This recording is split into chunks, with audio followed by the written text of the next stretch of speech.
Welcome back, everyone. Welcome back to another week, another edition of the ESL Open Cup Americas number 242. I'm of course your VIP. I apologize for the delays to the start of the event, but there were some issues. There was some bracket issues, but alas, they have been resolved. The bracket is live! Exclamation mark B in the chat if you guys want to have a look at the bracket yourselves.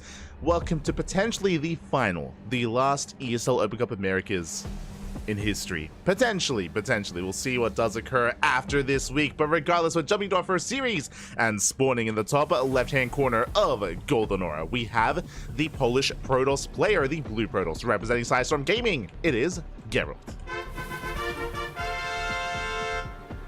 And spawning in the bottom right-hand corner, we have his opponent. We have the pink Zerg player representing Berserker Esports. Oh my god, the streamer himself, Mr. Senor Sadsack.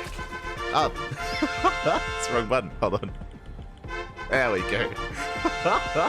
Let's go, Papi. Let's go. For the first time, going to be actually casting Sadsack himself. Oh my god, I feel so honored, Papi. Oh my god. The streamer extraordinaire.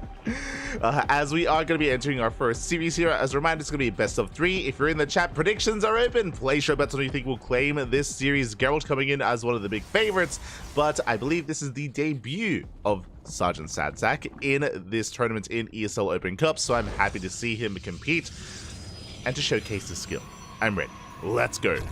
Late hatch, by the way. We're going for an earlier pull into gas. It's going to be pull gas hatch opener here out of Mr. Sadsack, and I'm curious as to the build of choice. I'm curious how aggressive we want to be. Sixling's already on the way, so we're going to be moving out across the map. Meanwhile, Geralt, he respects the opener. He's scouted across the map, and Geralt is fully aware that the spawning pool is earlier than normal. So back at home, we have our Zealot on the way. We're getting ready for a Wolof as well. Geralt, he's going to be ready for this. At least he's planning to be ready for the initial lings. The question becomes, what's behind this? As we do see, okay, this is what I was waiting for. The Lings will zone away the probe, Lings will move out across the map and make it look like a standard pull first opener. We can see, though, that it is going to be a Roach Warren behind this. We're going to be doubling down, and we're going all in. Oh boy. And so far, Geralt, he's going to try to get read what's going on. We do have a Ling to deny the scout, and the probe will slip in. Can we deny it? The Queen should be helping here, as the probe is going to be shut down. The scout is denied, but this is also very suspect, right? It's very sus here that Sadsack is hiding his main base, and Geralt is in the dark. He might just play overly safe as a result. For the time being, take of choice, Stargate opener. No safety shield battery yet. But the Adept is moving out, and the goal here is to scout what's going on, to get a read on that Roach Warren. Zealot gets across the map, gets eyes on the Queen, gets eyes on the hatchery, but the Lings are moving out, and we have vision on the wall. The wall is wide open. We can go for the pylon. We can go for that pylon. The Lings, they pull the trigger. He's going for it. Sadsack, he's gunning for that pylon. The wall is open. The wall is open. We go for the pylon. We force a recall back home. The Adept is on the way to being credit as we speak, and the Adept, it is going to pop out. The Adept has arrived. The recall does complete. The Lings do not get the pylon in the end. They don't get the surround. The Lings are being shut down. There's one Ling left. There's 0 Lings remaining here, but the all-in must continue. It's all or nothing for Sadsack back at home. No saturation here at the natural. It's all or nothing. 17 drones and Roach Ravager Ling. I'll ask Geralt, he knows. I say he knows. He's aware that something is wrong. He's aware that something is amiss. And Geralt is getting a Void Ray back at home to defend. Void Ray is exactly what he wants, what he needs to hold on. The Roach Ravager is revealed. We're going to be knocking down the front door. Shield battery is late, but we can bile it down. Yeah, we can, and we will. We're going to try and knock down that Cyber Core as well, but the Void Ray is on the way. Likewise, they're trying to catch reinforcements. Shield battery is denied. And this Cyber Core should be going down. Instead, we're actually going for the gateway. Sorry, we're going for the backup Cyber Core. And we bust in. Lings bust in. There's a secondary wall behind this.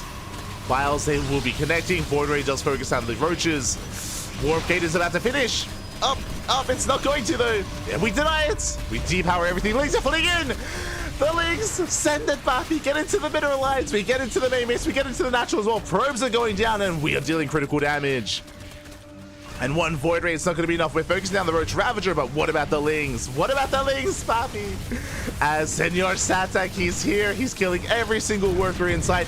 As long as we have Queens back at home, we're going to be okay. Queens are going to be necessary back at home to defend against the Void Ray. Outside of that, we should be able to clean this up as we take down every single probe. We're down to one worker left in the main base, question mark?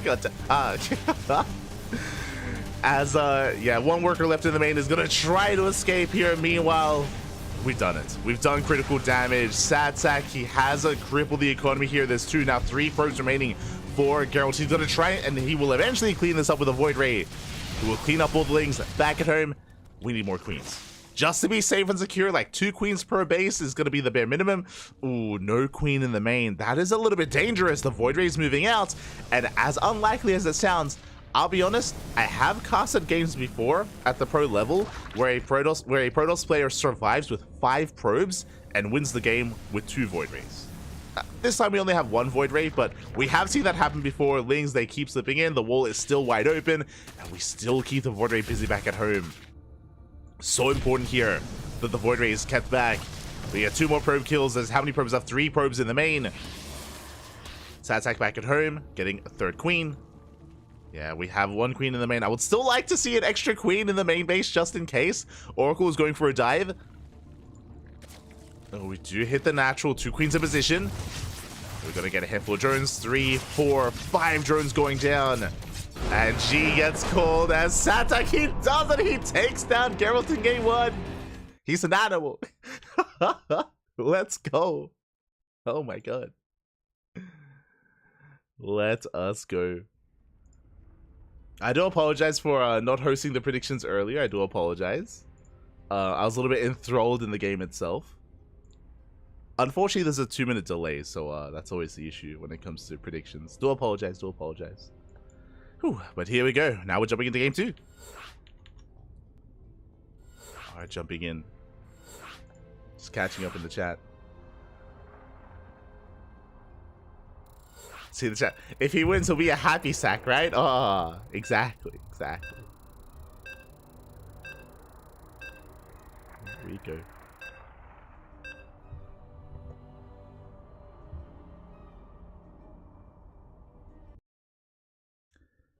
Returning player, just want to say these streams have been great. Great to see people still out casting this game. Oh, always, Pappy, always. Welcome, the Bent one, welcome. Good to see you, good to see you.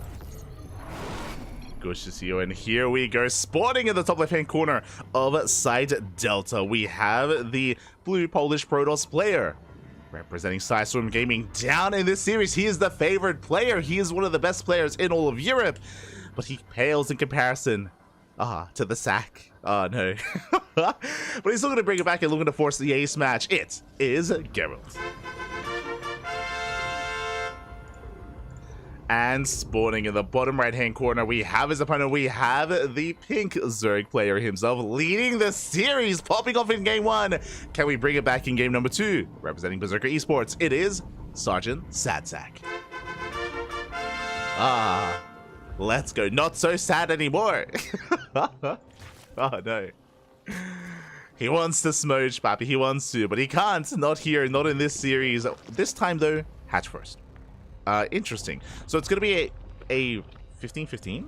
Did we extract a trick? No. 14-14 out of Mr. Sadsack. Interesting. So technically hatch first. It's a hatch pool opener, but this is all off a 14 supply. Now going for what looks to be an extractor trick here instead. So this is a really quirky build. I'm curious what this is for. Typically 15-15s are really safe, just a really safe way to open up. A 14-14 is an interesting variation. I imagine the purpose of this build is to expand on location without being interrupted. So the probe is unable to deny the expansion. The expansion is on location, and with this earlier pool, we can make a queen. We can invest into early lings. We'll see if we do. Yep, there we go. 4 lings on the way, but overall, a safe build. I say safe because no gas. No gas means no ling speed, no roaches, no banelings, no big form of aggression here outside of the earlier lings. But we are making 8 lings, actually. That's a lot of lings. We're pulling the ball. Oh my god, we're sending it, Pappy. Okay. I was curious. I was like, that's a lot of lings. That's crazy. And he gets scattered. That's unfortunate. He gets scattered back at home. Geralt, all he has to do is wall off. All he has to do is just wall, chrono out that first zealot, and get ready back at home. Speaking of the zealots, we delay. Oh, that's risky. That's risky. Basically, instead of making the zealot, we waited for the cybercore to finish. Adept has been chronoed instead. The adept is on the way. It's halfway done, but the army is here. The adept is not fast enough, and Geralt, he was too greedy. He was too greedy, Papa. We'll go for the pylon. Oh my god, I mean, the adept is going to pop out and will help out here in the defense, but the pylon is going to go down. Geralt, not like this. I mean, the Adept is up and running, but it's only going to be the one Adept. That's all we have to deal with. Sadsack, send it, Pappy, send it. He just has to make sure the gateways don't get repowered. More links on the way. Pylon gets placed. Ooh, the boys are going to be pulled. The links, they're not quite helping. We need to get in. Links, they have to get involved. Nice drone drilling here from Sadsack, getting on top of those probes. The Adept barely survives. No shot. The Adept barely gets out alive. The drone drilling, the probe drilling was on point here for Geralt. Meanwhile, the wall is up. The Lings are on move command. The Lings are on move command. If they were on A move, they would have been knocking down this front door, but now the wall is up and running, and Geralt, despite the greed, despite the initial chaos, Geralt is held. GG gets called. Geralt will tap the series, and we are going to the ace match. Let's go. Let us go. We're going to the ace match. Honestly, that's Mr. Sadsack. He could have taken it. He could have taken it. Unfortunately, the move command Lings were brutal. He wasn't a move towards the natural. He wasn't able to deny the honestly, if he had gotten those Lings in, if the wall wasn't remade, Sadsack wins. 100%. 100%, because then there's only one Adept and it's barely alive. The Adept is barely standing. It was on a slither of HP. We just needed the Lings to get inside, Pappy. Oh my god. Let's go. We're getting into game 3. So close, Pappy. So close. Here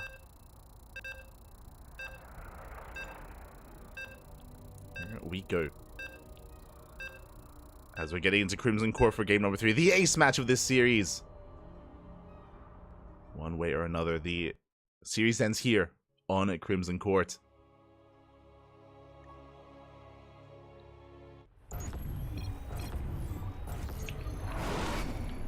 We're jumping in and spawning in the bottom left-hand corner of Crimson Court. We have the Polish Protoss player, the blue Protoss representing Storm Gaming.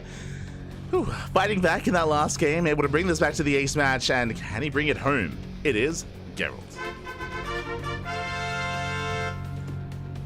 And spawning in the top right-hand corner, we have his opponent. We have the man of the hour himself, the pink Zerg player, the underdog representing Berserker Esports. It is Sergeant Sadsack.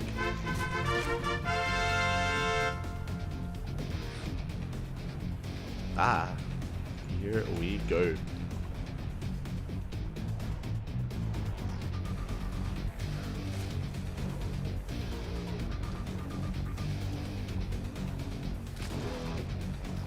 Here we go. As we are going to be settling in. We're going to be. It's been intense. I was just watching the chat reaction. I was just watching the chat reaction to what was going on. Back at home, it's going to be pool first. Okay, pool first out of Mr. Sadsack. Now, we've seen some varying levels of aggression and cheese already here in the series. What's it going to be this time? What is it going to be? We do see that Geralt, he's on the hunt. He's got his eyes peeled, looking for anything crazy. It's going to be pool into gas, into the unnatural natural. Now, this time, we do have a bit of an earlier gas geyser than normal. So, I said, yeah, than normal. So, we'll see if we go into a Ling Flood. This could be a Bane Bust. This could be a Roach Rush. This could even be a Fast Lair. I'm curious as to what the gas is going to be spent on this time. He's an animal. He is an animal. Absolute animal. Here we go. It's due time. You know, after that last game, Sadsack, he cracked open not even a can, like a 2-liter bottle of Mountain Dew. He's he's gaming right now. He's pumped. He's filled up. Let's go. As for now, we're droning. We're droning up with saturating on natural base. Back at home, Geralt going for a Gate Cyber Expand. Standard opener out of Geralt. Going for his initial Stargate as well. We have our tech of choice. So everything's looking pretty standard and pretty safe. I say safe. You can see here, Geralt did delay his expansion. He delayed his Nexus instead of going Gate Expand. It was Gate Cyber Expand. He made the first Zealot as well. So Geralt is actually playing very safe. Very safe play out of Geralt.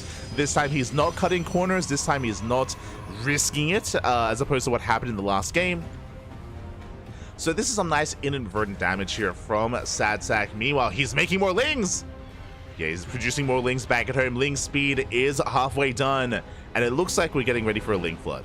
Now, a Ling Flood on this map, I recommend watching Eon at Home Story Cup. Eon, he was so cheeky, mining through these patches here on the left, then mining through these patches here on the left-hand side as well, and just bypassing the wall, slipping into the natural, and committing to an all-in against Ryung, and against some other top-tier players as well. So Eon did whip that out. Unfortunately, we're not seeing that quite here instead, and it looks like Sadsack, he did make excess lings. He made 7 lings, but is now droning up. Okay, we're droning up behind this. We are macroing out of this. We've pulled out of gas as well. This looks like the beginnings of a macro game. Looks like. I'm a little bit tentative here just because of how this series has been unfolding. Clearly, Sadsack is hyper aggressive and, you know, an animal. So I don't know if I want to call macro yet, but it looks like, you know, we're building up towards a longer game. Meanwhile, Oracle into Void Ray. Geralt going for that Void Ray follow-up here, just to be safe to hunt down Overlords. And this also means that Geralt can be aggressive himself. Once he gets into that Void Ray production, he can go for a faster Twilight Council into Glaive Adepts. He has potential. Oracle dips in, gets 1 drone kill. And there's a Twilight Council. This could either be Glaive Adepts or DTs. One or the other. But this time, Geralt is going to be the aggressor. And Sadsack, he's still building up. He's still droning, working towards a lair, working towards a Roach Warren. Now, this lair and Roach Warren are earlier than normal, so this does look like a 3-base committed push here from Sadsack. The problem is, before we can get into 3-base aggression, Geralt is going to be in his face. And show us what it is. Is it Glaives? Twilight Council is done. No, there is a Robo behind this. Could still be DTs.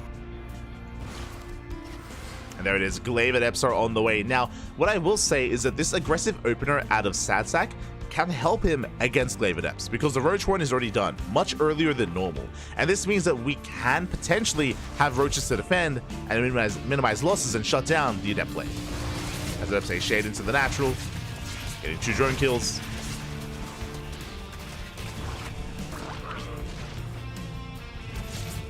They do get 2 drones here. They get 3. Oh, soon to be almost 4 drones across the map.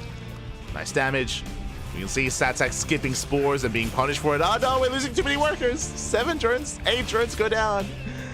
Aye. Just 1 spore at the natural, no spore at the 3rd base, and Geralt is taking advantage of that. Taking his own 3rd, and Adepts are moving out. Glaives is still halfway done, so we're not really embracing the entirety of Glaive Adepts yet, but it's on the way. And do we have any Roaches? The answer is no. No Roaches yet from Sadsack. Void Ray dipping in, Adepts as well. Sadsack does hit the natural. Not quite committing. And this is also the power of Crimson Court, is that this 3rd base is so defendable here for Protoss. I mean, for any player, really. Adepts are shading to the natural. Drones are going down. Glaives finishing up in 10 seconds. Ooh, and there are no Roaches. Roaches are still on the way. And this is piling up. It's going to be 4 drone kills.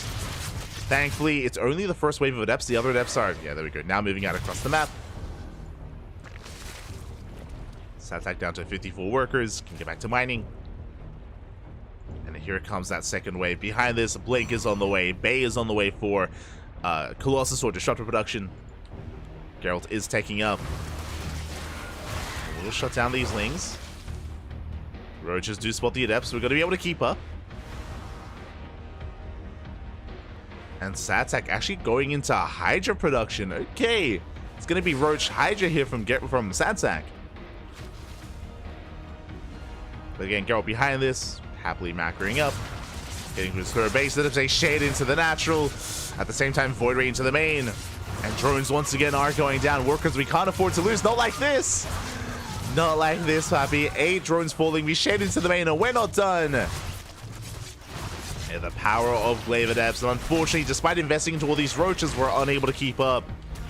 Yeah, no Roach speed. GG. Game-ending damage. And Geralt will take the series 2-1. Advancing on to the next round. GG.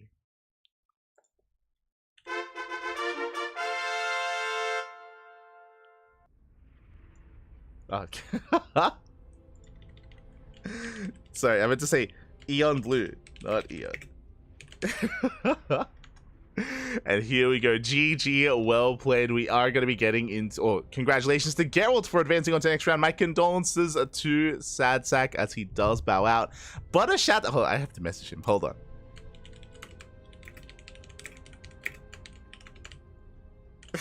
I have to message him. You almost had game 2, Papi. Ah.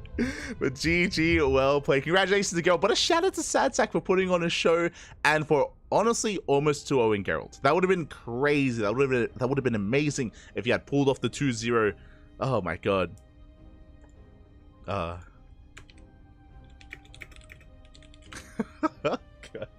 GG. See, Eon, he mines all the minerals. You're an animal. You're an animal. But yeah, GG, well played. Oh, that is not correct. My apologies here. For some reason, the out-of-game names were a little bit weird. But there we go. Congratulations to Geralt. He does advance on. Shout out to Sad Sack for competing and debuting here in the ESL Open Cup. And with that, let's catch up with the bracket and figure out where exactly we're headed. Where are we going, Papi? Where are we going? Exclamation mark B in the chat if you guys want to have a look at the bracket yourselves. Let's see if we can figure out where we are and any other updates that have been going on as well. Let's have a look. Okay, from the top. Actually, we'll go to our section. I do want to be a little bit quick here. I don't want to be left behind.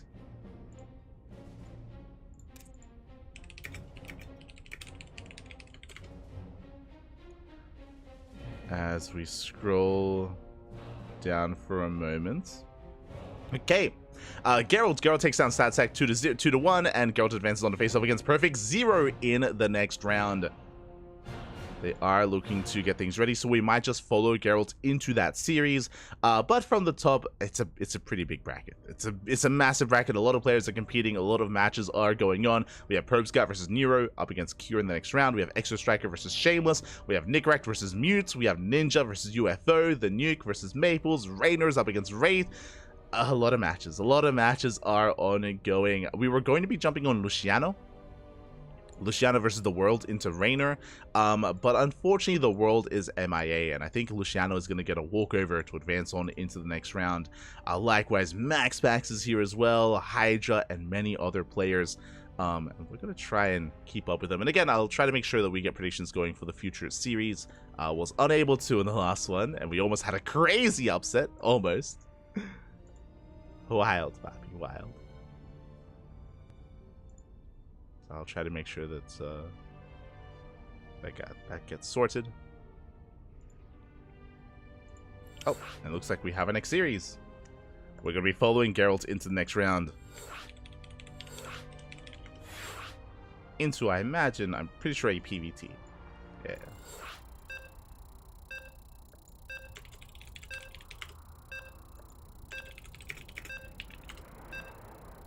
Here we go. Okay, we're following Geralt into the next round. Maybe after this series, we'll have a moment to catch up on the brackets. Again, there's just a lot of matches and a lot of updates, and it's a little bit much to really get into, especially with our next series already beginning. And here we go, spawning in the bottom right-hand corner of Oceanborn, we have the Blue Protoss player representing Storm Gaming. Oh, he survived the chaos and the nonsense of Mr. Sad Sack, and now here in the round of 32, one of the favorites, the Polish Protoss, Geralt.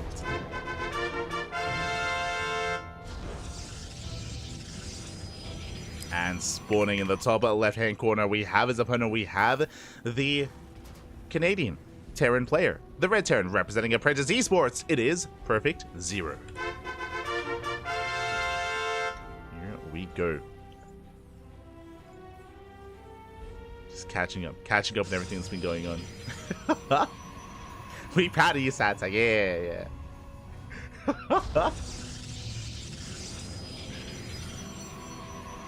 The sack may be empty, but we all carried something with us along from today onwards. Exactly. He emptied his sack. Ah, Jesus. As you see, Zero going for double gas. Double gas opener at a 0, working towards A bit of a more tech-heavy opener here. Winding it back a little bit for those that are maybe a little bit curious, Zero has been competing for a very long time.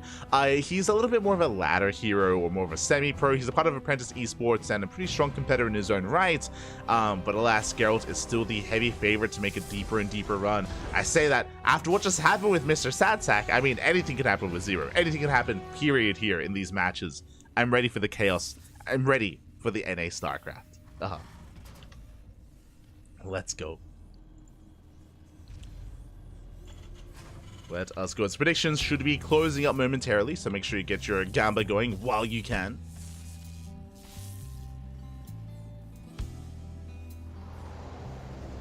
Go.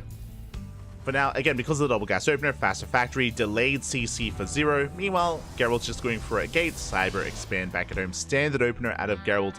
Again, a little bit more tech heavy from Zero. We'll see if this leads into potentially a one base all in. I can't imagine so. Yeah, we're building up for the CC on the high ground. So very safe play out of Zero, not risking the CC on the low ground, doesn't want to be harassed, doesn't want to be delayed. We'll be delaying his expansion because of this, as it has to float down to the low ground, but we'll be getting into a CC nonetheless. Meanwhile, with the faster factory, this could be for a Widowmine drop, could be for reactored Reaper Hellion, could be for Cyclone production as well. We have options. We have options, and oh, we are going for our initial Marines. Okay, only the one Reaper. Singular Reaper for Zero, dips across the map, but does not get a full scout though, is going to be denied. We can see our take of choice at Twilight Council for Geralt. Geralt is very fond of going for 3-gate blink. 3-gate blink is Geralt's go-to. And we'll see if he embraces that here as well against Zero. Ooh, as the Stalker's in position and the Reaper is going to be shut down. Oof. Yeah, the Reaper is chased, or is going to be shut down. Does fall, no scout, no confirmation of the tech from the Protoss. Zero is in the dark. And is settling into his 1-1-1. Oh, he's playing safe. Now, because Zero doesn't know what's going on, that's why he made a Cyclone and a Viking. So if it's a Stargate opener, if there's a Phoenix or Oracles, then he will be able to defend against it. We can see that the Viking doesn't really serve much purpose against a Blink-based build. As we do shut down the Stalker, Adept is recalled back home, and checking the vision of the Adept, we scattered everything in the main base. Geralt fully aware that there's no one base all in, he saw the CC, he also knows there's no 3 racks either, there's no second or third racks. So Geralt should be feeling pretty safe. Should be feeling safe. Vikings moving out. Again, there's not much for it to do, can maybe go for some landed Viking harass, potentially.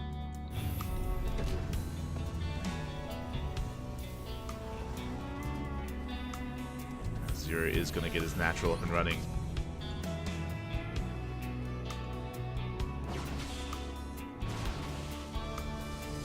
Meanwhile, Geralt's getting into his initial gateways.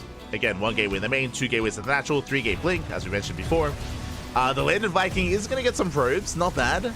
3 workers go down. We'll lift, we'll get the hell out of there. Nice use here of the initial Viking. 3 probes. And Zero is getting to his tank count very early on. Very early tank production here for Zero. We'll keep him safe against the Blink Stalkers, and he will eventually break out. I'm loving the SimCity as well. Again, he's ready for a blink into the main. Some nice SimCities to protect those tanks. Meanwhile, when it comes to blinking into the main base, Geralt has made a handful of Stalkers, but has been skipping Warpins. Despite having 3 gateways, again, minimal Stalkers for Geralt. Instead, faster expansion and faster tech. So Geralt, he only has 4 Stalkers, and he's just more concerned with being a little bit greedy, cutting Warpins, and building up into 3 bases, and he's gonna get away with it. You know, Zero isn't really being aggressive. He's defending back at home, which means Geralt can cut corners. Viking coming in for another land. Let's go. Up. Do we get another probe? We get 1. 4 in total. It's okay. It's okay. 4 probe kills. Geralt moving out. Zero back at home, still just building up. There are TCs on the way. This confirms that Zero won't go for a 2-base all-in. Is building up into 3 bases. So both players are kind of working towards the mid-game, but I do want to give the edge to Geralt. Again, as I mentioned before, like he still only has 4 Stalkers. Like very minimal units, very minimal gateway units. Colossus on the way. Getting our 3rd base saturated. Geralt is looking quite comfortable. Like, he's vulnerable to a push, but there is no push coming. is no move out. Geralt setting up spotter pylons, painting them out. Immortals arrived. And my eyes are going to be on Zero here, as finally we're going to be moving out with some drop play. We have our medevacs. We're leaving the tanks back at home, but there is potential with these drops. As Stim is done. And we could try to slip into the main, maybe slip into the third base. There is potential for damage, but we can see Geralt playing so carefully as well. There's a shield battery in every single mineral line. There are shield batteries ready to buy time to off the overcharge. So it's going to be difficult for these drops to really get much more done. Buenas noches, ahí está, buenas noches. Get some rest, get some rest. So the double drop does hit the third. But again, we have the Colossus ready, we have the Stalkers as well. Ooh, we can focus on the first medevac. Medevac will barely escape. Zero forced to get the hell out. And you can see Geralt, he's hunting down those medevacs. Does make a beeline across the map looking for them. Meanwhile, Zero now taking his third. The medevacs are trapped. Oof. And Geralt does spot them. He's fully aware. He sees everything here in this dead space. And hopefully Zero doesn't F2. Hopefully. As he's moving out with another double drop. Geralt's meanwhile going for a Stargate. Interesting. Okay, this Stargate feels like potentially the beginning of Skytoss. Or we might just be making a Phoenix to hunt down these drops. It's possible. just for one Phoenix, it's possible. Ooh, Zero's getting caught out. He does hit the fourth base. Going for the fourth. We'll break out those medevacs. We'll be able to boost out. So nicely done here, but... Oh, he wants it! Oh no! He gets the medevac! Medevac goes down. Nice snipe from Geralt. Does catch it. And have we just really trapped more medevacs this time instead? Oof. We have to get the hell out of here. Get out of here, Pappy. Get out. Boost away. And Zero will attempt to escape. Geralt's on the hunt. He's looking for the medevacs, but he won't find them. Not this time. Oh, it's close. No shot. No shot. Oh, Zero. A little bit too late. Do we get one? Not quite. Whew. Zero does boost away. At the same time, Geralt, he's now getting up to 4 base saturation, moving up with the Zealots. We have our main army, and that's a lot of Zealots. And where's the buffer? The tanks are exposed. Zero getting caught with his pants down. We get one. We're going to get 2 tank kills. Massive pickoffs. And there's almost nothing back at him to defend. The Doom Drop is racing back home. We need it. Zero is in trouble. Another tank. The final tank is going to fall. Barely does escape. Oh, but I can't say the same for the mineral line. Oh my god, we annihilated. 20 SCVs go down. We get 20 worker kills. The tank is going to be repaired. Well, that's 3 Colossus. That's a massive gateway army. Geralt diving into the main, going for the kill. Then he will catch that CC. It's a kill on the third base. At the same time, drop into... Oh my god, we recall back home. Drop into the natural. Colossus do make it back. And the drop gets 2 probe kills. Barely any damage. Yeah, Geralt is all over this. Oof. Barely not catching the medevac. And back at him, Zero's in a rough position. He's double expanding, getting a 4th CC, and rebuilding his 3rd as well. And there's that Phoenix, as we mentioned before. The Stargate was made just for the one Phoenix, just to hunt down these drops. And hey, it's paying off. Does get the drops. The one Phoenix. And Geralt is maxed. Well, he's about to max out. He's snowballing out of control. This is what Geralt looks like once he's able to actually get into the mid game, once he's able to macro.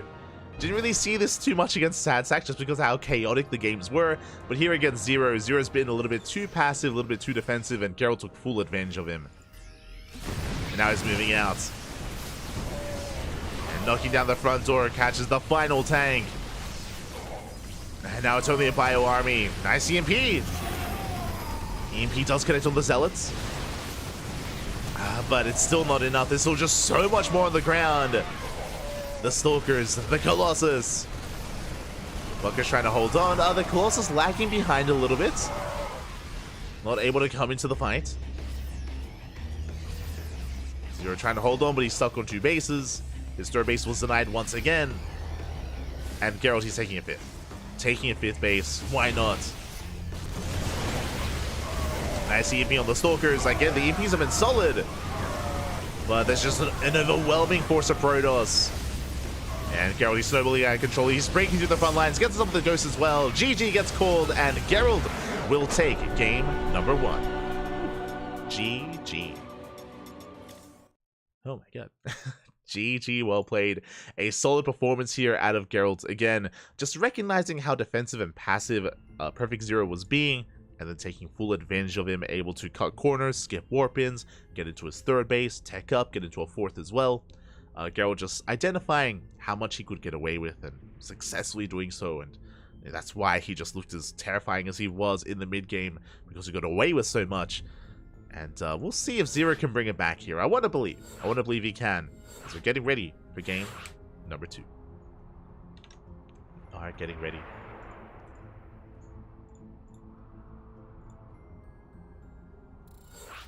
That's going to be on site Delta.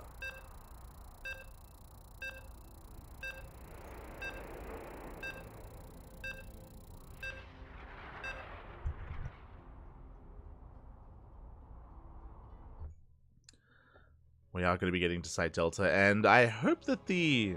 Oh, we have some updates. We have some concerning updates in the bracket. We'll get into it later. We'll get into it, but spawning in the top left-hand corner of site Delta, we have the Polish Protoss player, the Blue Protoss, representing Sidestorm Gaming, leading the series 1-0. It is Geralt.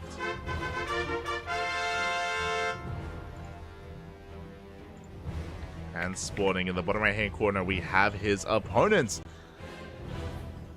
We have the Canadian Terran player, the Red Terran, representing Apprentice Esports. It is Zero.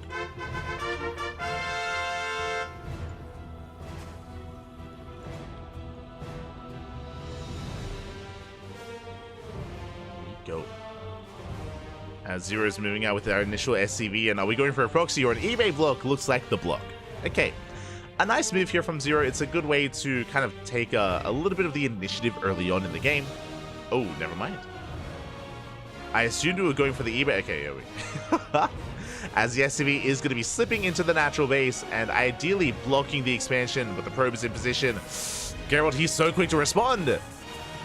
He was already wary of this. Boys are being pulled, and we will be denying the eBay. Now, ideally, if that probe scout wasn't here on the low ground, the eBay gets up to like 99% completion, Zero pulls out of the eBay, and just builds up back at home and forces an unnatural natural. Unfortunately, Geralt was quick to scout, safe enough to scout to check, and in the end, able to shut down the eBay and expand without too much issue. Now, he was forced to pull out 4 probes. That was some lost mining time. True, there was some lost mining time there, but could have been so much worse. Could have been worse for Geralt. So now he expands. And Zero is going to be getting into his CC back at home. Go.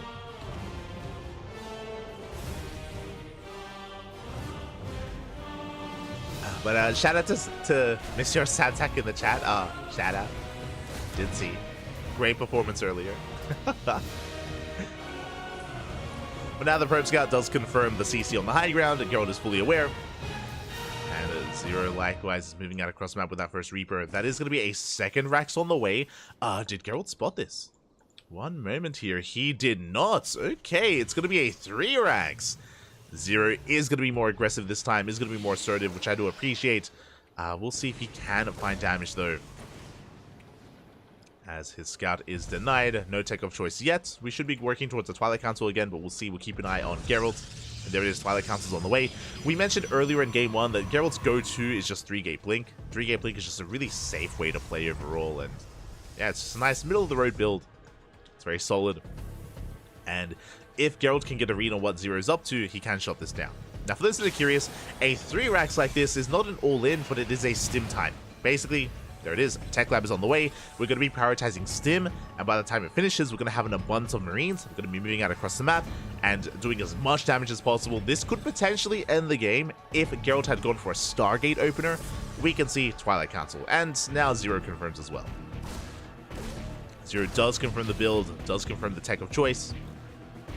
The reason why this can kill a Stargate player is because if Geralt is making Phoenixes back at home, Phoenixes they struggle to deal with Mass Marine.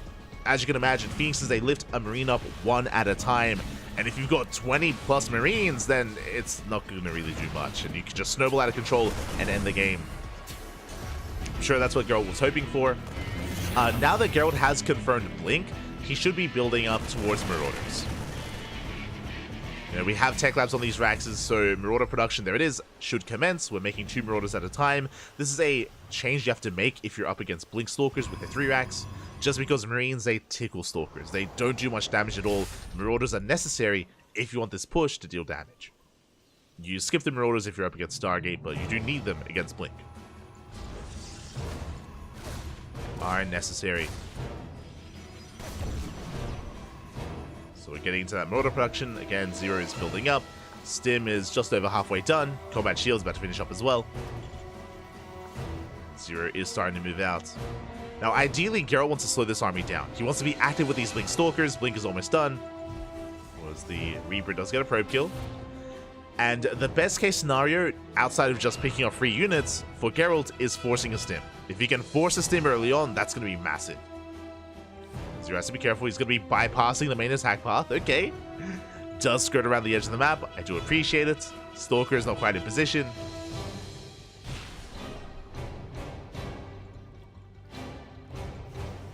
Zero is trying to catch Geralt by surprise. Meanwhile, Geralt's still waiting for the army to come out. He doesn't know. Doesn't know where exactly it is. And Zero, with this a bit of a kind of bob and weave, we can hit the natural base, but there is a force field. There is a sentry. What do we go for? The third or the natural? The natural! Dust him in! Dust him with the ram, but we do have a force field! There, we're gonna buy time. Stalkers are recalled back home. And we do get the pylon just barely. Up, do we get it? Up! Up! Oh my god, we barely do. Overcharge not strong enough. Reinforcements on the way, but Blink Stalkers are here. And the army's being shut down. Yeah, Zero is forced back. Did get some decent damage, but he was hoping for more. Again, if it wasn't for the force field, we stim in and we go for the mineral line. And probes go down. Could have been so much worse. At Zero, he does lay siege upon the third base, trying to force a cancel. Stims on the army. Yeah, coming from behind as well. Nice catch here from Zero. Gets 1, gets 2 Stalkers, gets 3. And he should force a cancel. Oh, as he forced out another Stim. And the next is canceled. Does not finish. Whew. Just barely forced it. And now we have to race back home. We have to get the hell out of here because now there's a Colossus. And a Colossus will shut down this army. Oh, we forced out another Stim. We have to leave. Zero. His army is barely standing. It's 1 Colossus swipe away from falling over. Speaking of, yeah, 1 swipe is all it takes. This army is so battered, so bruised, so heavily overstimmed. We're diving on the Colossus, but we're gonna die stimming at this point. Oof. Yeah, massive loss there for Zero. That was 25 Marines, 9 Marauders. Denying the third base was good, and sniping some of the pylons and Stalkers was okay, but we lost everything. Zero lost everything here across the map. Now he's racing back home. Has a third TC, is not all in, but has no army. There's just nothing left. There's no bunker. There's no bunker, there's no tanks, there's nothing really to survive this push. I mean, Geralt doesn't have the largest army, but it's going to be large enough. Oh boy. Especially with these force fields. Geralt, he's thinking about it. Does he commit? He will. And pokes in. Denies the turret. Turret goes down. Widow mines are being sniped as well. It looks like Geralt is just poking in. He's just poking, getting free damage. Not losing anything yet. Oh, Zero going for a double drop. Geralt, he does spot the drop, rotates around, attempts to catch. Unable to. And Geralt at this point will be coming back home. Speaking of, we're getting to a third Colossus. 3 Colossus production. Charge as well. Gateway explosion +1. Geralt is looking solid. Meanwhile, Zero is going to take his third. His third, it's not too late compared to the third base of Geralt. What I will say, thankfully for Zero, remember, he did force a cancel, and he did delay the third base for Geralt for quite some time, and his own third is comparable. So economically, Zero, he's keeping up. And now he's going to be able to replace all of his Marines and Marauders. I was concerned that he was vulnerable to the counterattack, and he was, but Geralt didn't commit, and Zero survives. And now we can get into the mid-game, where Zero has a comparable economy, as a result, can have a comparable army size. Now what's interesting to me here is that Zero is skipping tanks, is playing very light on Widowmine, and rushing into Ghost. Ghost production is prioritized, second starport's on the way, that should be for Viking production. Medivacs into Vikings, and Zero, he's not looking too bad here when it comes to his army composition. Not looking too bad. I don't think he can move out quite yet, but I like where we're headed here. With the eventual Vikings, with the second starport, with all these Ghosts and EMPs. Zero is holding his own. Like, it shows how important it was that he was able to snipe that third base. If he hadn't, it'd be a very different game state. Very different.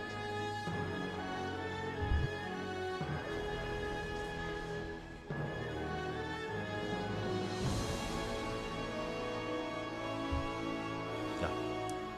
As Zero does scan the fourth, gets a read on the would-be fourth base. Jesus, we have 4 Colossus. That's a lot of Colossus. Getting up to 4. Disruptors are on the way. Prism gets spotted. Zealots say get eyes on the main army, and Geralt does pull away with the Prism. Now Zero can take a fight, especially with EMPs. Geralt has to respect the army. Again, he's building up Disruptors, working on Storm. This is what Geralt has to rely upon to deal with this heavy Marauder army. Colossus are good against Marines and a low amount of Marauders, but with this many, we can tank Colossus shots. Zero can push in.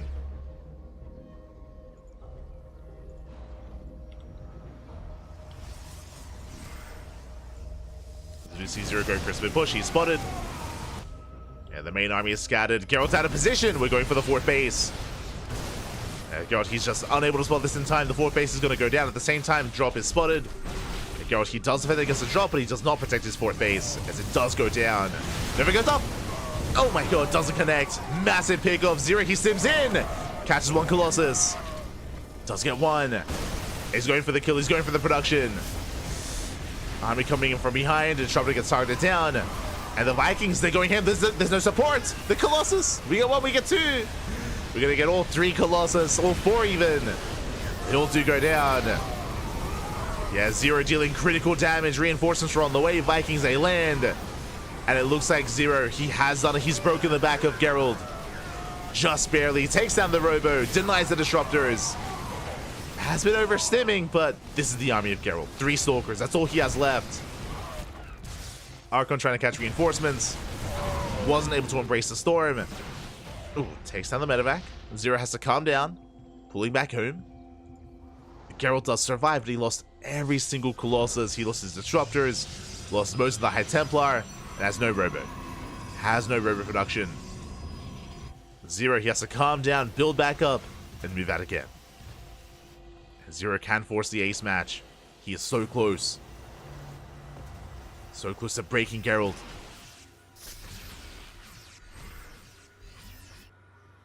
Geralt does spot the main army. Fourth base on the way. Oh, nice EMP. Will bleed out a Ghost. Nice pick off here from Geralt. Solid pickoff.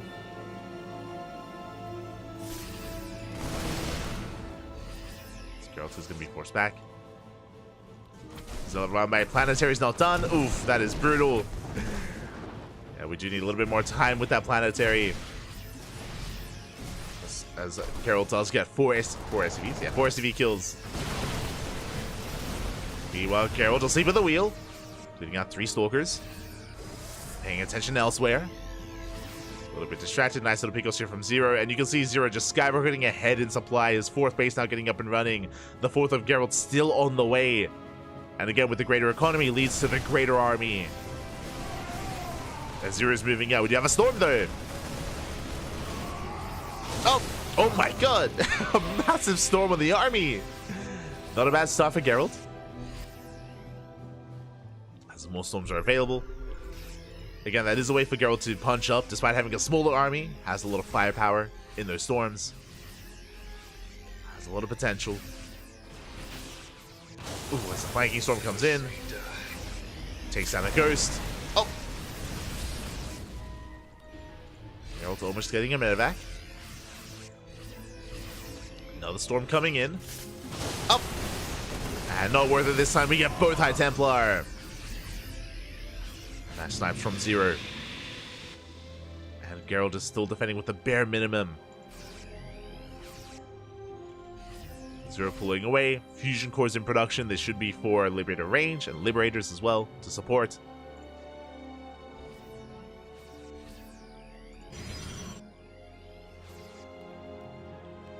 Oh, show us the storm. Oh! Not bad. As we force out the second storm. Second army moves out. Only High Templar to defend. Only one storm. Or two. Decent connection. Overcharge gets popped. Once again, Zero going for a split push. Geralt does split up his army.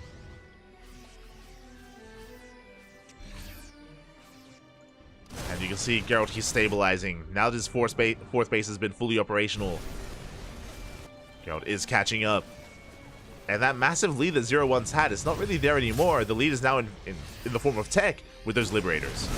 Nevers go up! Ooh. Three connections. We take down Marauders, take down Ghosts as well. Storm is coming in, and Zero takes everything to the face. Oh my god! The Storms and the Novas.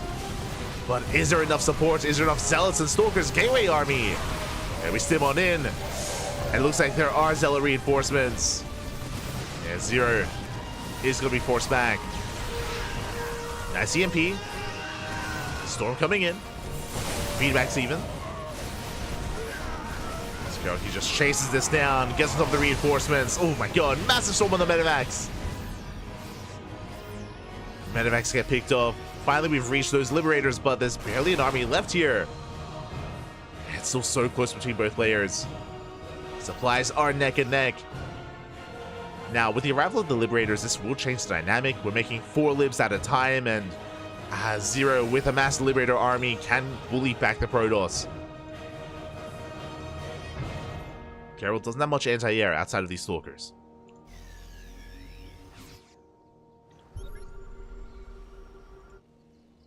Zero going for some Liberator harass. Rallying across the map. Likewise, Geralt going for Dark Shrine. 5th base getting up and running for both players. Still very tense. The Planetary's not ready. Not again. Not again. So I'll say hit the 5th. At the same time, Geralt trying to catch reinforcements. Oh my god, catching 7, 8 SCVs. 9 workers going down. 10 workers even. Not bad.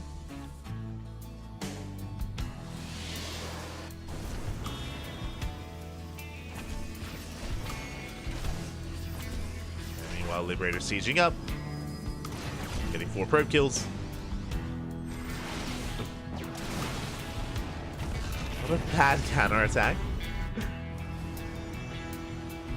Zero has rebuilt. Moving out. How many Liberators do we have? 8. 8 Liberators here for Zero. The freedom has arrived. We have liberation. Snipes 1 High Templar. Going for the other. A little bit ambitious. Dust him in. We'll get the 2nd High Templar. Not bad.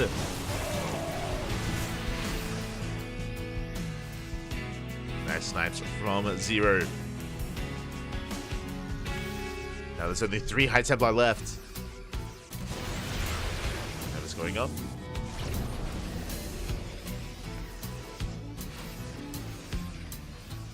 Zero pulling back. Doesn't want to get too excited. Meanwhile, the 3rd base is vulnerable. No planetary. No bunker either. And Zero, he brings everything back home. A bit of an overreaction. That means the 5th base is exposed. Zero. Turning everything around means the base may go down. Planetary under fire. Novas go off. They take down the SCVs and the base will go down. Massive pickup. Storms, they zone away the Terran. Nova goes off. Massive connection. We are getting some of the Colossus though. And Geralt, he's getting caught out.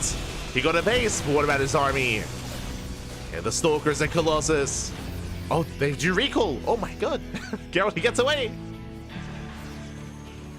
Does recall back home. Saving 2 disruptors in the Colossus. Meanwhile, 28 SCVs have gone down. And Zero's all in. We have to send it. We have to go. There's no turning back. There's no macroing from here. As Zero's rallying everything across the map. And again, those 2 disruptors, they could be the key to surviving this push. So we have 5 in total. The Liberator's late to siege. One lib goes down. Massive storm. The Novus! Oh my god. Zero, he's running out of steam. We have to send it. We can't wait. Can't wait, man. Zero's going to be rotating and the Stalkers, they punish. Oh my god, massive storm on the libs. Yeah, Liberators aren't bunched up. Novus connect as well. And Geralt, he's taking this fight. Is being forced back. We have reinforcements on the way. We have those Zealot warp-ins. Zero, he's just lost a little bit too much. DTs, they get across the map. Zero responds with his entire army. Pulls back home. Do we have a scan? We do. Okay. I was like, do we have a scan?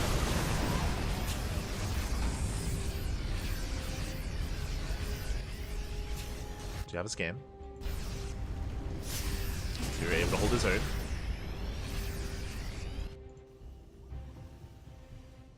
Rotating around.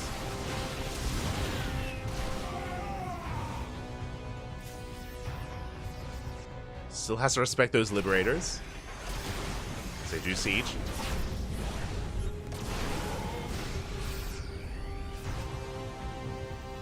Yeah, Zero looks like he's trying to macro back up, is resaturating his 4th base, is trying to maintain his 3rd as well. Zero, he's holding. We're building back up.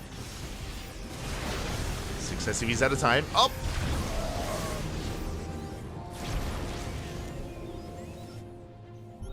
Zero is still in this game, and Geralt, meanwhile, his economy has been left untouched for quite some time.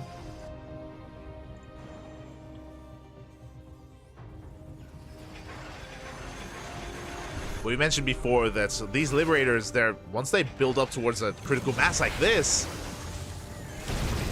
without Sky Toss, it's difficult to deal with. As long as they don't butt jump. As long as they don't leave themselves vulnerable to all those scans. It's a lot of DTs. As they catch a Marauder, DTs, they hit the Planetary, but we have repairs! It repairs a scan and a turret. That's a big investment into these Dark Templar.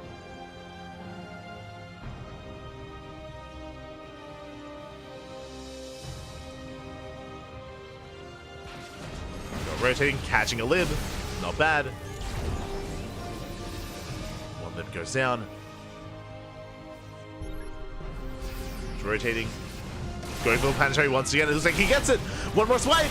Ooh, Planetary does fall. Massive pickup. Liv's coming from behind. Storm connects. And Geralt just has to get the hell out of here. We'll catch some of these SCVs in their retreats.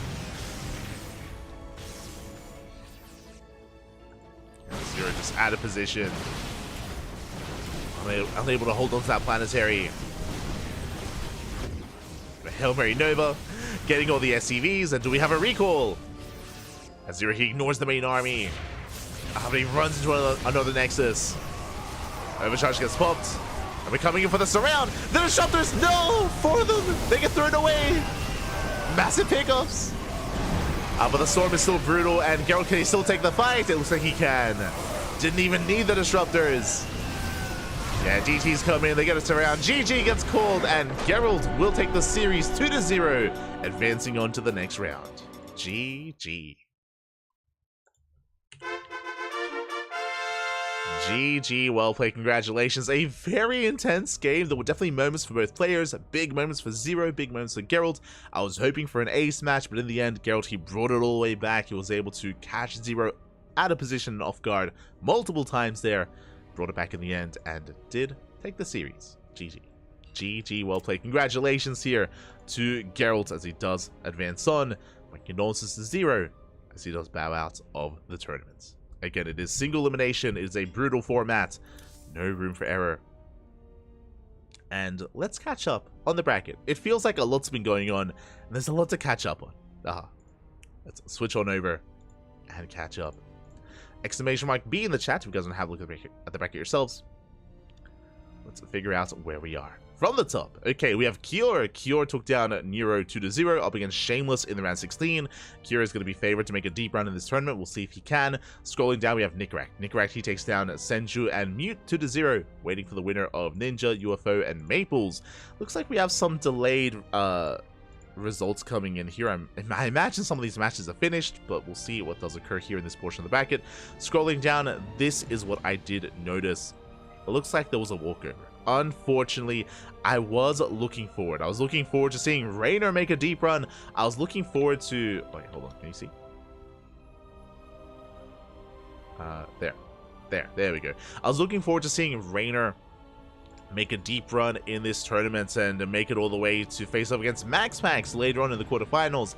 But it looks like Raynor was unavailable. Wraith gets a walkover, and now Wraith is up against Luciano in the next round. They're currently facing off. Winner goes up against the winner of Zesty, Azura, and another player. Scrolling down, we have Hydra versus Max in the round 16. Scrolling down a little bit further, I should try to catch up.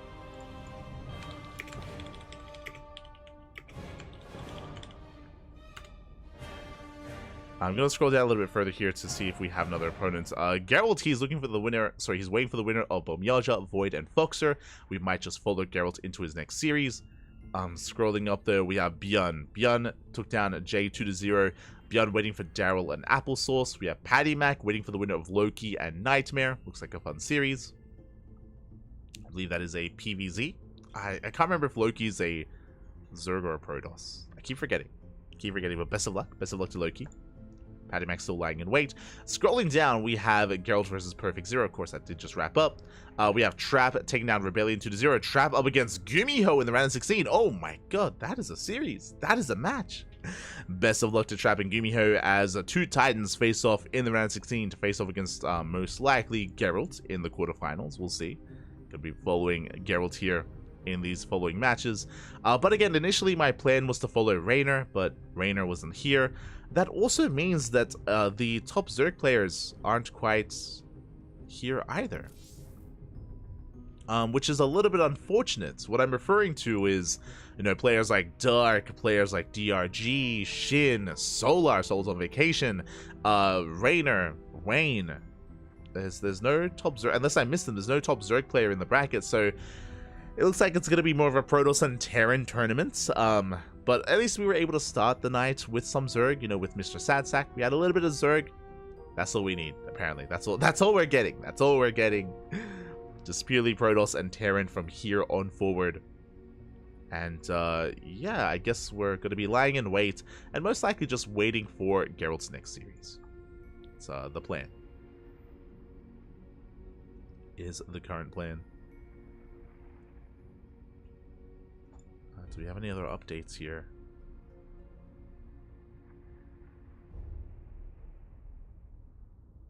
I think we do, but no one has reported the scores, unfortunately. But yeah, with that, I guess we have some downtime. We have a little bit of downtime.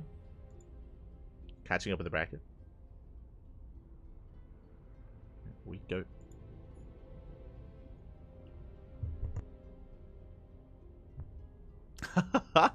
God, I see Neo Shaggy in the chat. Light, say me the true. This is the final of SC2. This is the final ESL Americas, as far as we know. Something that I should have emphasized before, as this is the currently final ESL Open Cup Americas planned. Same with Asia and Europe. We don't know if it's coming back. I imagine it will come back in some form and iteration. But for the time being, the ESL Pro Tour is I imagine working through kind of the details of, you know, re-signing a deal essentially and bringing back the EPT, but I guess they have nothing to announce yet, and I hope we get to hear something soon. I hope that they're able to divulge some information in the coming weeks and the coming months, but for now we're in the dark. We are in the dark as to what is going on, but as always, we'll be here to cast, to bring you as much StarCraft as we can, as always, Papi, as always. I mean, for the past 4 years, we've been live basically on a daily basis, but that might be changing starting next month. September is looking a little bit leaner when it comes to content, when it comes to tournaments. For the first time in a long time, September is looking a little bit more empty for us, but we'll do our best to, you know, bring you as much content, as much broadcast as we can. We'll do our best. Do our best.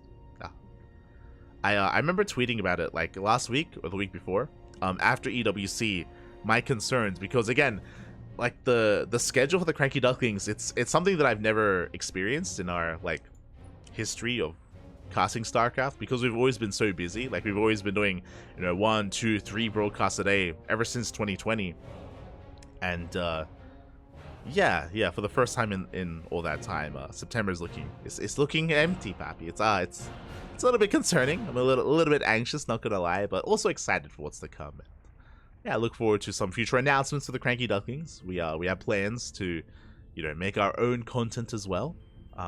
Make more of our own content is what I should say. So look forward to it. More CranKy Ducklings. More CranKy Ducklings. We'll do our best to kind of, you know, make up for the lack of other events like WTL coming to an end and EPT coming to an end. We'll do our best.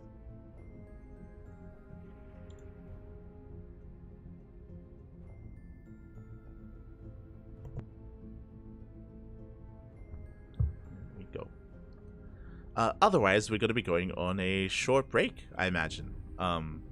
We just some other updates, though. Apple Juice takes down Daryl 2-0. Let's go. But, yeah, we're just waiting for some series to wrap up. So we're going to be going on a short break. When we return, we will most likely have... Geralt's next match, I imagine. But we'll figure it out. For now, going on a short break. Take this moment, get some snacks, get some water, go to the bathroom, posture check as well. Look after yourselves, and we'll be back in a couple of minutes. See you soon.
and welcome back, everyone. Welcome back to our third match, our third series of the night. And spawning in the top left-hand corner of Oceanborn, we have our South Korean Protoss player, the Blue Protoss, representing himself, currently teamless. It is Nightmare.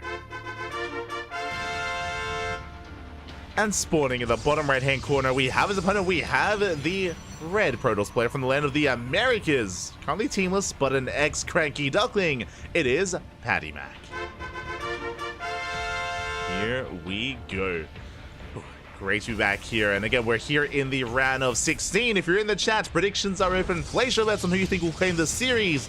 Nightmare is going to be the heavy favorites, but Patty Mac has been laddering once again. For those who are maybe newer viewers of the CranKy Ducklings, Patty Mac was once on the team, I should say, especially if you're an even newer viewer of the channel.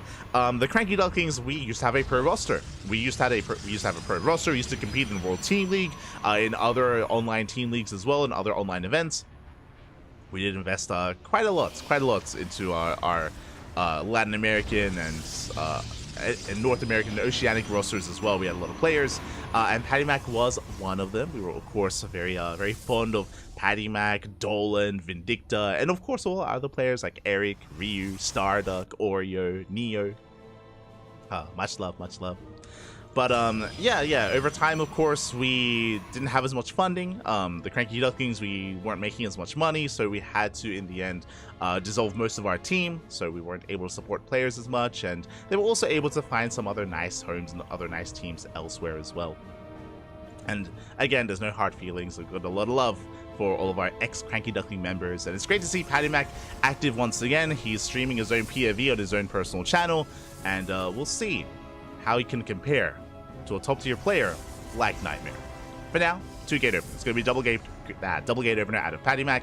Likewise, 2-gate opener out of Nightmare as well. Nothing too crazy. We have our units of choice. Going to be double Stalker from our Blue Protoss, and it's going to be Stalker Sentry out of our Red Protoss player. This is a more macro-oriented setup here from Patty Mac. Sentries allow us to scatter across the map, allow us to get a read on what's going on, and get a read on any kind of tech and any shenanigans that Nightmare is up to. With the double Stalker opener, Nightmare is going to have a bit of a DPS or just an army advantage early on. You can try to flex that with a 3rd and 4th Stalker and move out across the map.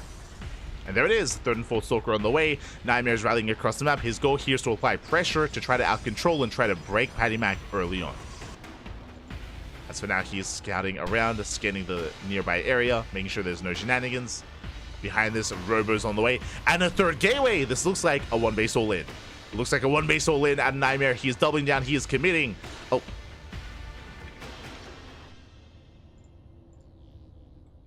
Predictions are open. I apologize for the delayed predictions, but they are open. I was enthralled in what's going on. I never knew Patty was a Duckling. Yeah, he was a CranKy Duckling. CranKy Duckling. He has our jersey and everything. It's beautiful. As Nightmare is moving out. Meanwhile, Hallucinations got into the main. We're gonna read what's going on. Gets eyes on the initial gateways, and Patty Mac, he's now aware of the all-in. Now he knows, but is it too late? Is it too little too late as Nightmare has arrived? Shield battery is done. We're holding our own for the time being. We do catch one of the Stalkers who tried to, but they slip away. The Stalkers do slip away. And Patty Mac is having a hard time here early on, throwing down another shield battery, another 2 shield batteries. He needs more time.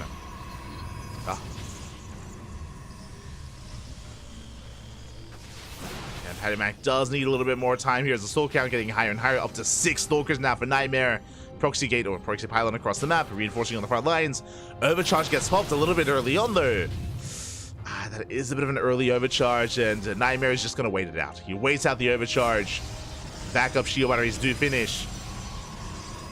But the Prism has arrived, and Nightmare going into a bay behind this into Disruptors. And we can bypass the main army and drop into the main. Prism does slip into the main base. Dropping in and getting a probe kill. Getting 1, getting 2 workers so far. Getting 3 and even more. 4 probes fall. And Patty Mac will shoo away the army, will shoo away the drop for now, but he's having a hard time holding on.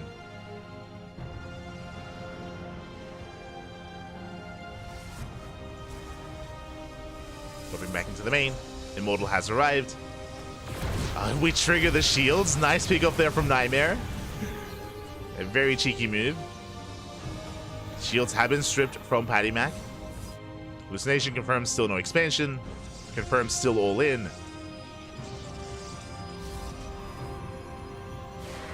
And Patty Mac, can we survive? We're shading into the main base. That's a lot of adepts. They're shading in.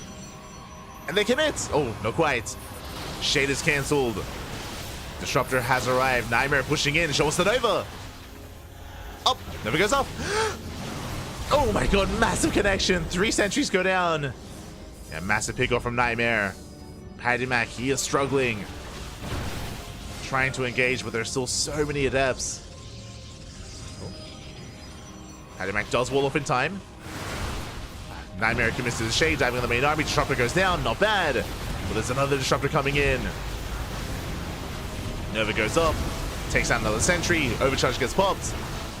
With the help of the overcharge, we're holding. Patty Mac, he's holding on. Forcing back the army.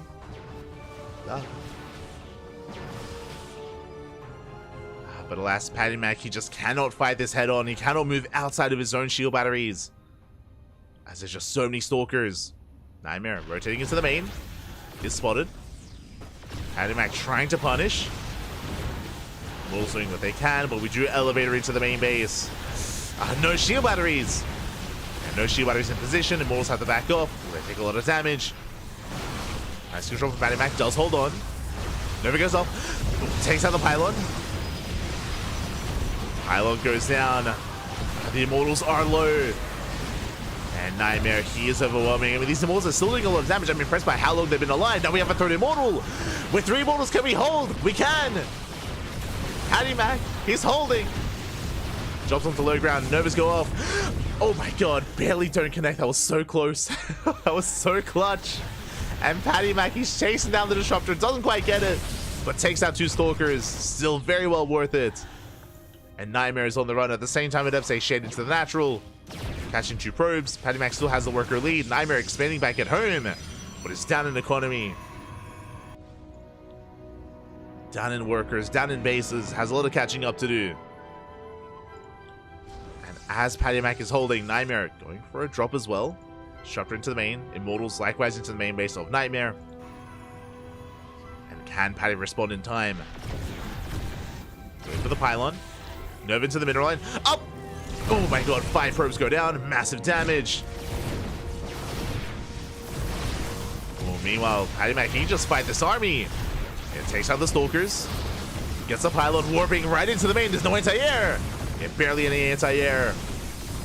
Oh, GG gets called. Patty Mac with the counter drop. He pops off and Patty Mac takes game number 1. Whew. GG. GG, well played. Patty Mac does take a lead here again. He survives the all-in, was able to identify, of course, that Nightmare was doubling down and committing to an all-in, and able to survive, able to defend. Despite how brutal some of the connections were from the Purification Overs, Patty Mac was able to maintain himself, was able to keep up with the movement of Nightmare, and shut him down. GG, well played. The most impressive, I would say, moments there for Patty Mac was his War Prism Micro, his Immortal juggling. He was able to maintain his Immortals, able to keep them all alive, get up to 3 Immortals towards the end, and it was thanks to that high Immortal count that he was able to deal with and shut down the aggression of Nightmare. GG. GG, well played. With that, we're making our way into game number 2. Game number 2. And the question becomes, I imagine after the failed all-in from Nightmare, we're going to be calming things down in Game 2, and Patty Mac will have the opportunity to be aggressive himself. Does have the opportunity. Let's go.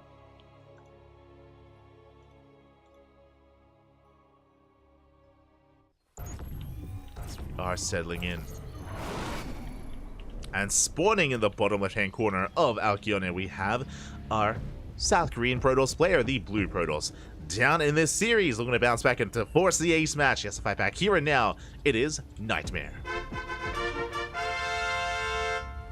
And spawning in the top right-hand corner, we have his opponent. We have the American Protoss player, the Red Protoss, the ex-CranKy Duckling. It is Patty Mac. Patty Mac, of course, did spend a lot of time in China, did recently return, and I believe is now back in the United States, but of course has plans to return to China, I think, in some time. in the upcoming months? Question mark. Unsure. Likewise, I think it was during Stars War 11 where Patty Mac was actually casting with Raynor. It's actually casting with Raynor. I believe that was Stars War 11 earlier this year. It was really exciting to see.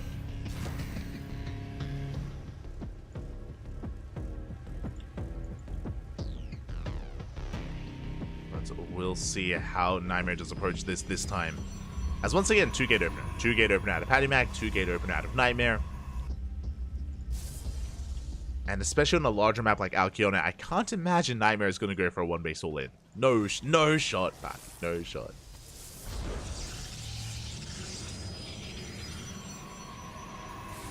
Here we go.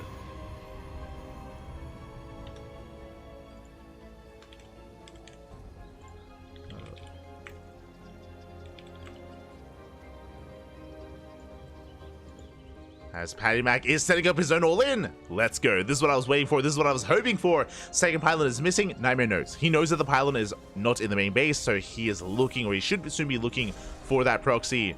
And we can see it's going to be a real one. As Patty Mac, right in the center of the map, is going for, I imagine, Robo? Yep, going for a Robo. So this time it's Patty Mac's turn to come out with the 1-base all-in, to come out swinging. Meanwhile, Nightmare opening up double Adept. Probe is moving in. And Nightmare opening up with a Stargate in the main. This is important. Stargate does mean we have access to Void Rays. Void Rays are going to be ideal defensively to shut down not just the initial aggression, but to shut down any kind of War Prism into the main. Assuming that we do open up Void Ray. Nightmare up. Oh, he doesn't check this on Naga. Doesn't check. Doesn't check. Doesn't know.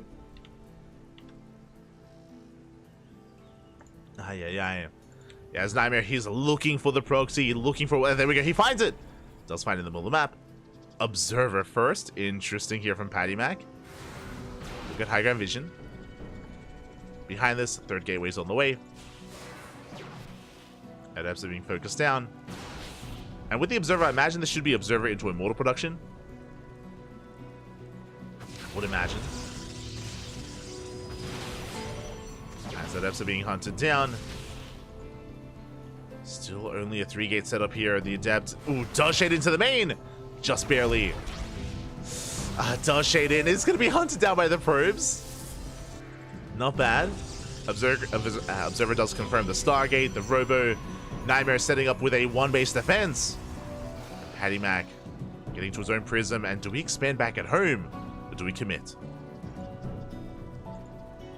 It's Patty Mac's in position and he will catch the Oracle. Oh, he did sort of step the wrong direction.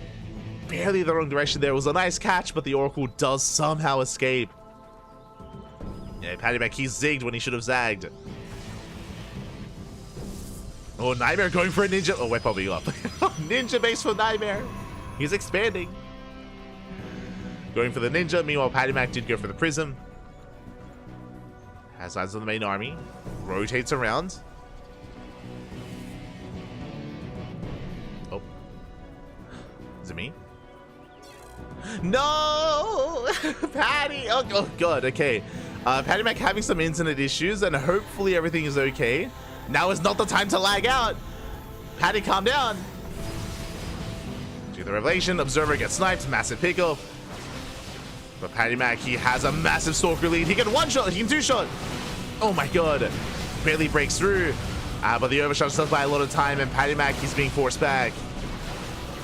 Yeah, the prism coming in a little bit too late. Has to juggle to low ground. Ooh.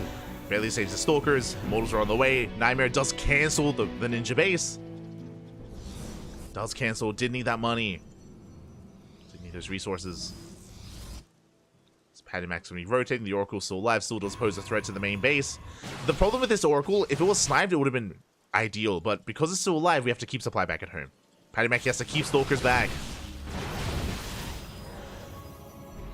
As Nightmare once again goes for the ninja base. Gateway's going to fall. Nightmare getting knocked down to 2 gateways. It's going to fall behind in the production. Oh! Bit of miscontrol from Patty Mac. Does lose one of those Stalkers. Stalker goes down. More Stalkers on the way.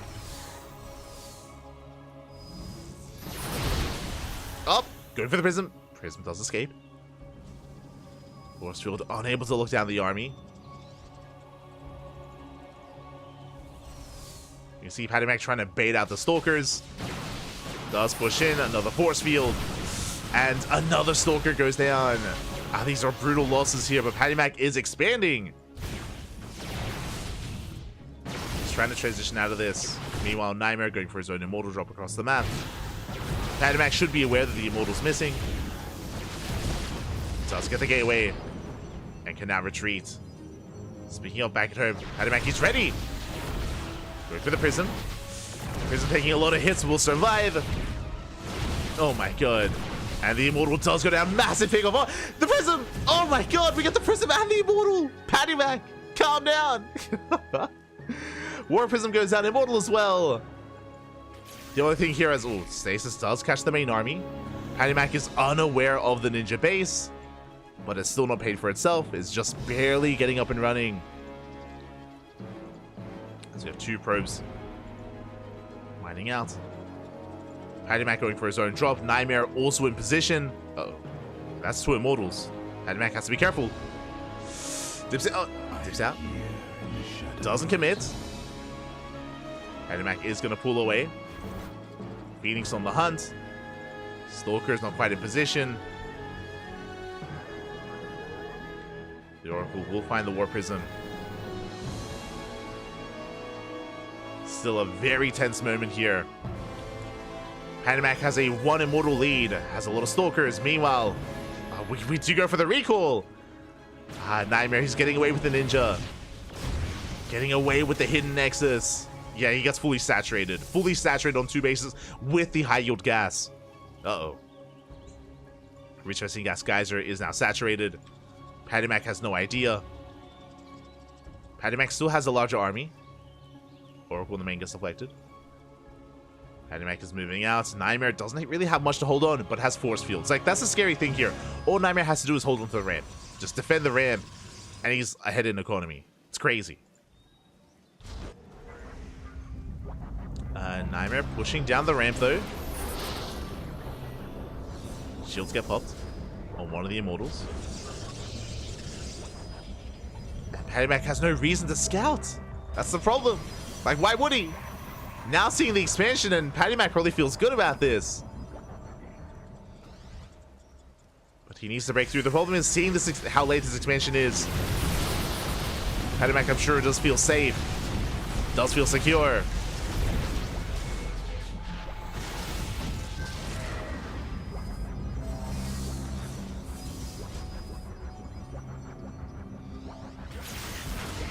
As we do bait out the stasis, nice pickoff. Immortal on the fire. Oh! Will get saved just barely. Nice save here from Patty. Slowly pushing forward. Once again, force fields are clutch here from Nightmare. Yeah, just slicing the army in half. Nightmare's Immortals are low, but they're still up. See the Immortals getting topped up by the shield batteries. Patty Mac still unaware. Pulls away, drop into the main.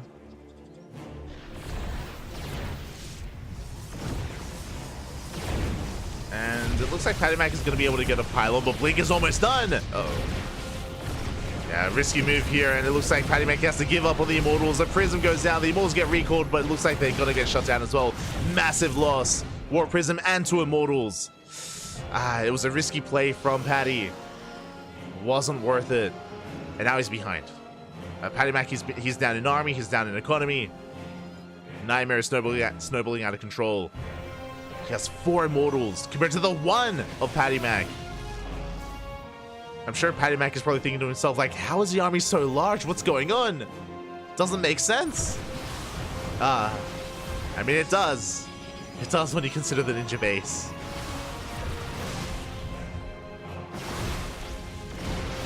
Meanwhile, Patty has invested into Glaive Adepts.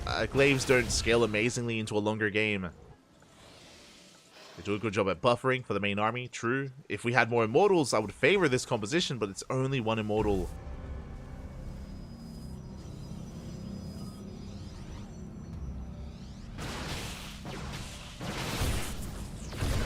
Nightmare, he's pushing forward. Has the greater army, blinks into the natural, force fields the choke point. Just blocks Patty Mac out.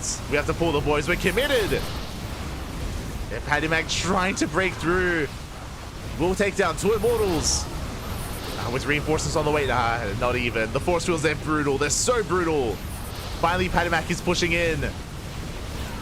And he will be able to focus on every single Immortal, but there are so many Blink Stalkers. And Nightmare is going to be able to clean up. He snowballs out of control, and Patty Mac just cannot hold on and cannot keep up. Not with this kind of army. And GG gets called. Nightmare, he bounces back with the Ninja base, and we are going to the ace match. Let's go. GG. We're going to the ace match. Again, if the only reason why Nightmare was able to bounce back the way that he did was that hidden base, was that hidden nexus. If Patty Mac was aware of it, then would have been able to secure this game 100%. That base had just given so much extra gas and minerals to Nightmare to be able to snowball the way that he did. Alas, Patty Mac was just a little bit too much in the dark there, so what was going on. And again, there's no reason to scout like that. There's no reason to check these ninja base locations, because why would you? It's just a crazy thing to do. And alas, Nightmare did get away with it. And now we're getting into the ace match. Let's go. Shout out to Nightmare for thinking outside the box and for taking that kind of, for going for the Hail Mary play. Crazy move. Did work.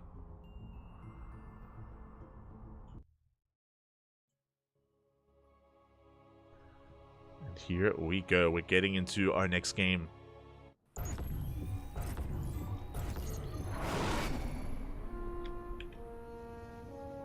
Here we go. Spawning in the top left-hand corner of Ghost River, we have the South Korean Protoss player, the Blue Protoss, representing himself, currently teamless, but fighting back and forcing the ace match. It is Nightmare.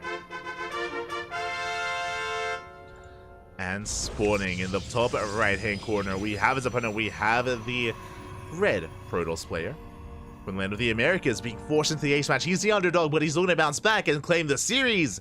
It is Patty Mac. Should be able to tell. It is very difficult to tell. Wasn't it during EWC where Kira went for a ninja base against Raynor and Raynor had no idea?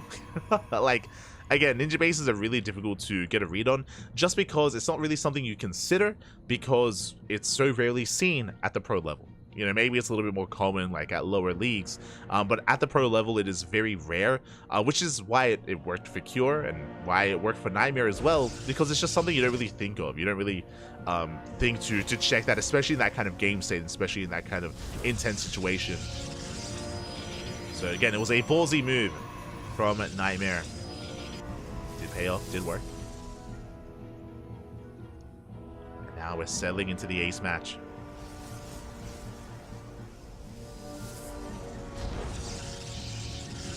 See what kind of approach our players take. Again, we're loading into Ghost River, one of the more aggressive maps in the map pool. It's a very small map, very short rush distance by ground.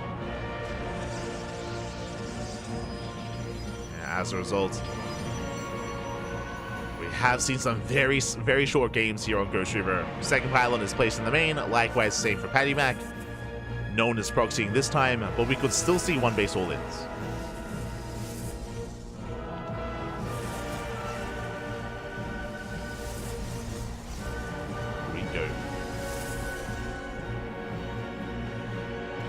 Usually pro gamers can tell, we've seen them succeed more than fail, is what I will say. So I wouldn't agree to that. It's something that you can tell, but difficult. We've also seen Hero do it against Max Packs, if you recall. Hero's also pulled off hidden bases against the Max of the packs. That's some of the highlights of 2023.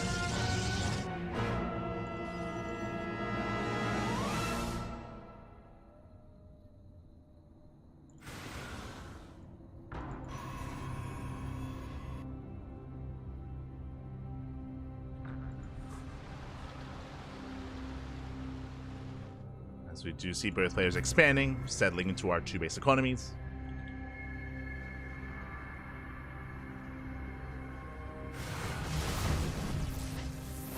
They do manage to get into the main base, unable to wall off, and with that 4 probes going down, almost 5 worker kills.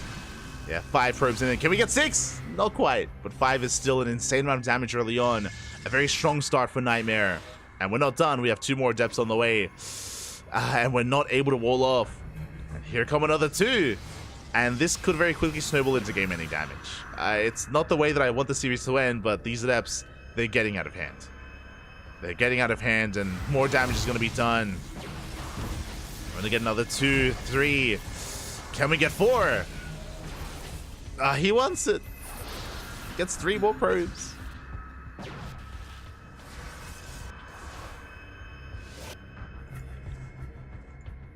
It's 3 more probes, 2 more adepts rock up and going once again. And there's just no wall off. There's no wall off ready for this. Patty Mac taking a lot of damage here. We've lost how many? 10 worker kills so far and counting.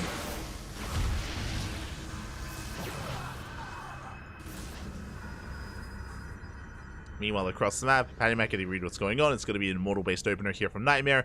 With Immortals, he's going to be very safe. It does allow Nightmare to get into just a more robust army. And we get another...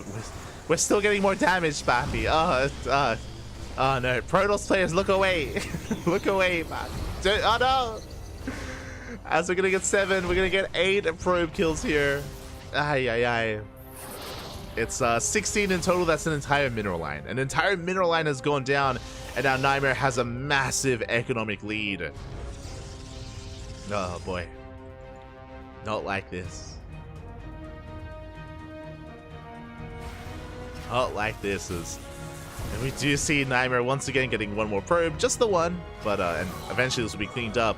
But now Nightmare is set up. He's set up very nicely for the mid-game, building up more Immortals, Sentries, Stalkers. I can take a 3rd from here, play more defensively, and the onus is now on Patty Mac to fight back.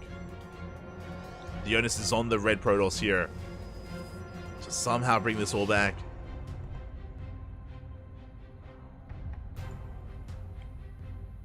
I'm scanning the edges of the map, making sure there's no hidden proxy, making sure there's no Dark Shrine, for example. Like, that would be a way to bounce back.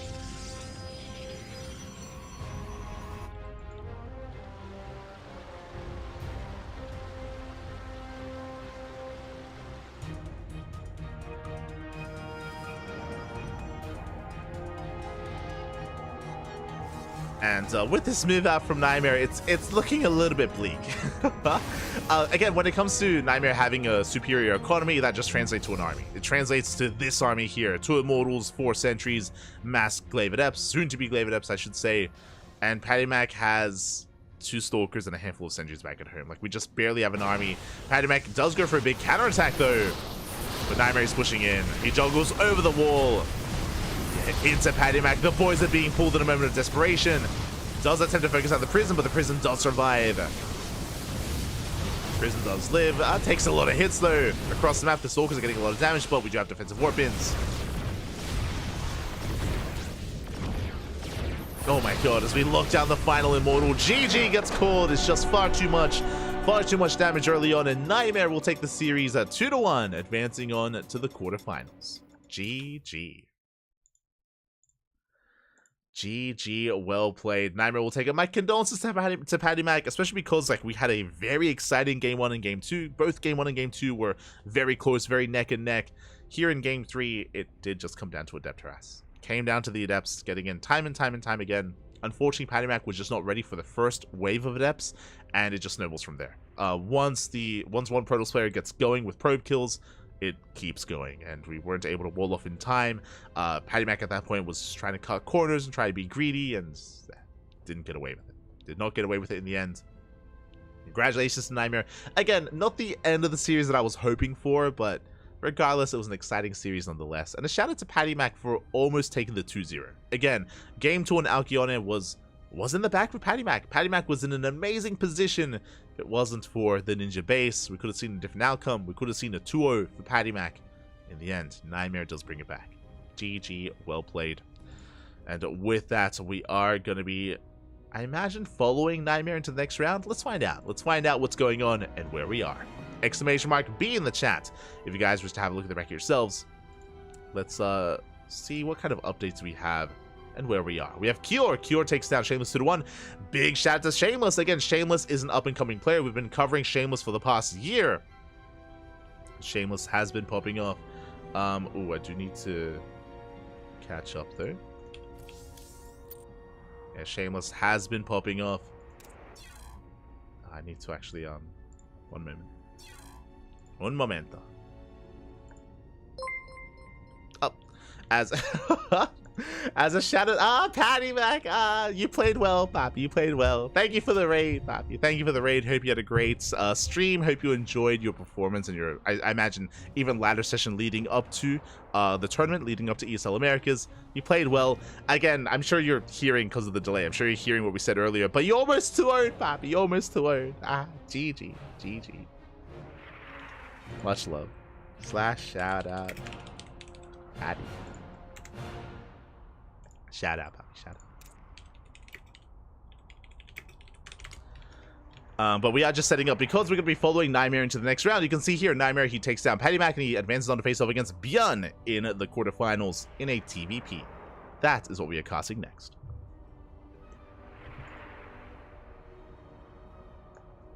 That is what we are covering next here on the channel. Oh. And I very quickly have to set that up.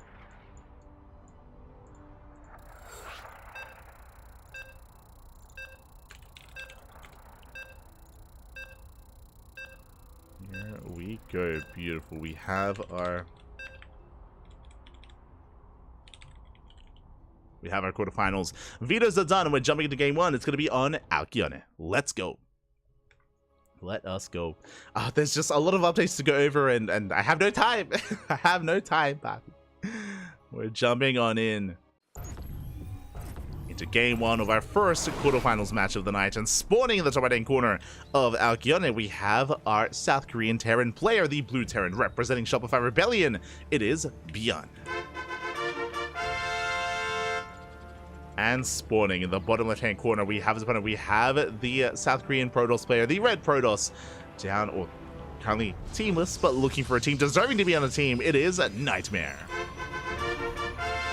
And if you're in the chat, predictions. Predictions are now open. Place your bets on who you think will take the series and who you think will advance on into next round. Nightmare, he has some of the best PvT in all of Korea. We have seen Nightmare defeat Björn in the past, but I will say it's not clear-cut here, as Björn is going for a very interesting setup here, going for a Rax on the low ground, going for a 2-Rax opener.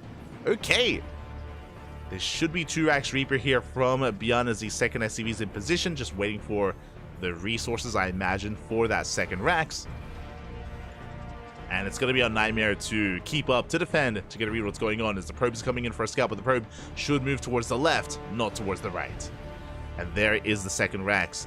Now, it is not uncommon for Raxes to be placed at third base locations. Basically, when Nightmare gets into the main, he's going to confirm the Rax is missing. He will check further in the main, then he'll check the natural, and then he'll check one of the third base locations. Which one he checks first, we'll see.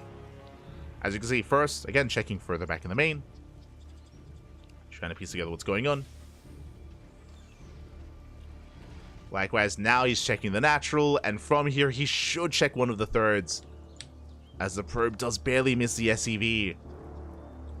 And will he confirm what's going on? He's going for the triangular third base location, and does he go far enough? He does. Whew. Okay, he does confirm the 2-Rax Reaper build. Again, this is kind of like the checklist of Protoss: check the main, check the natural, then check the third base. Does confirm. Back at home, should be prioritizing, of course, our initial Stalker or Adept production to keep up with the Reapers, as it is going to be a lot of Reapers.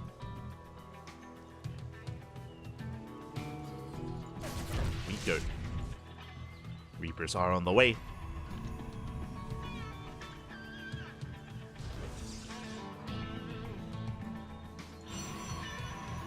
Reapers are on the way across the map. You can see Björn is floating back. Again, this is not an all-in. It's just an aggressive start from Björn. 2-Rax Reaper into a natural.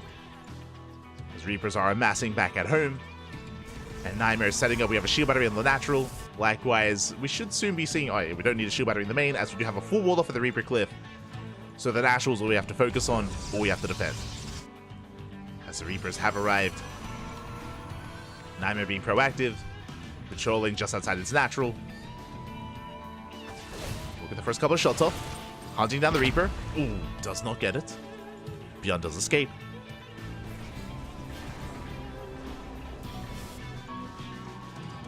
Beyond does get away. Behind this, going for a 2-on-1 setup, of course, with those two Raxes.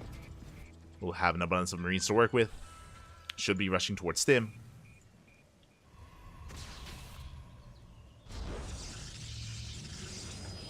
Nightmare is keeping up.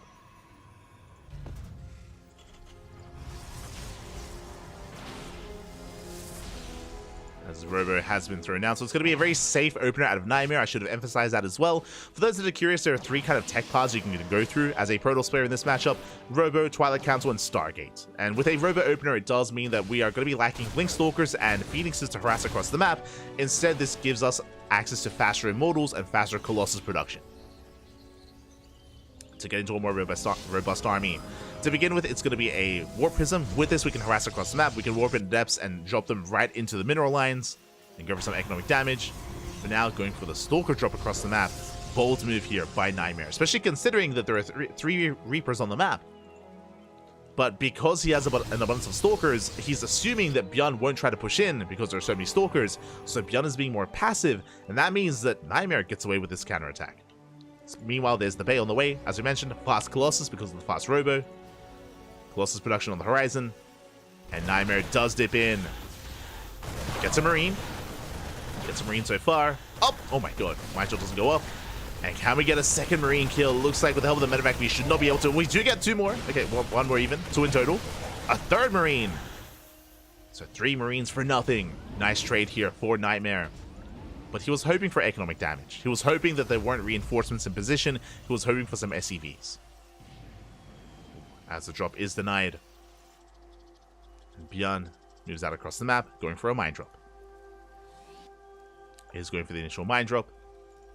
Widow mines are softened up, bearing in mind that the Widow mines were scouted. So Nightmare is aware.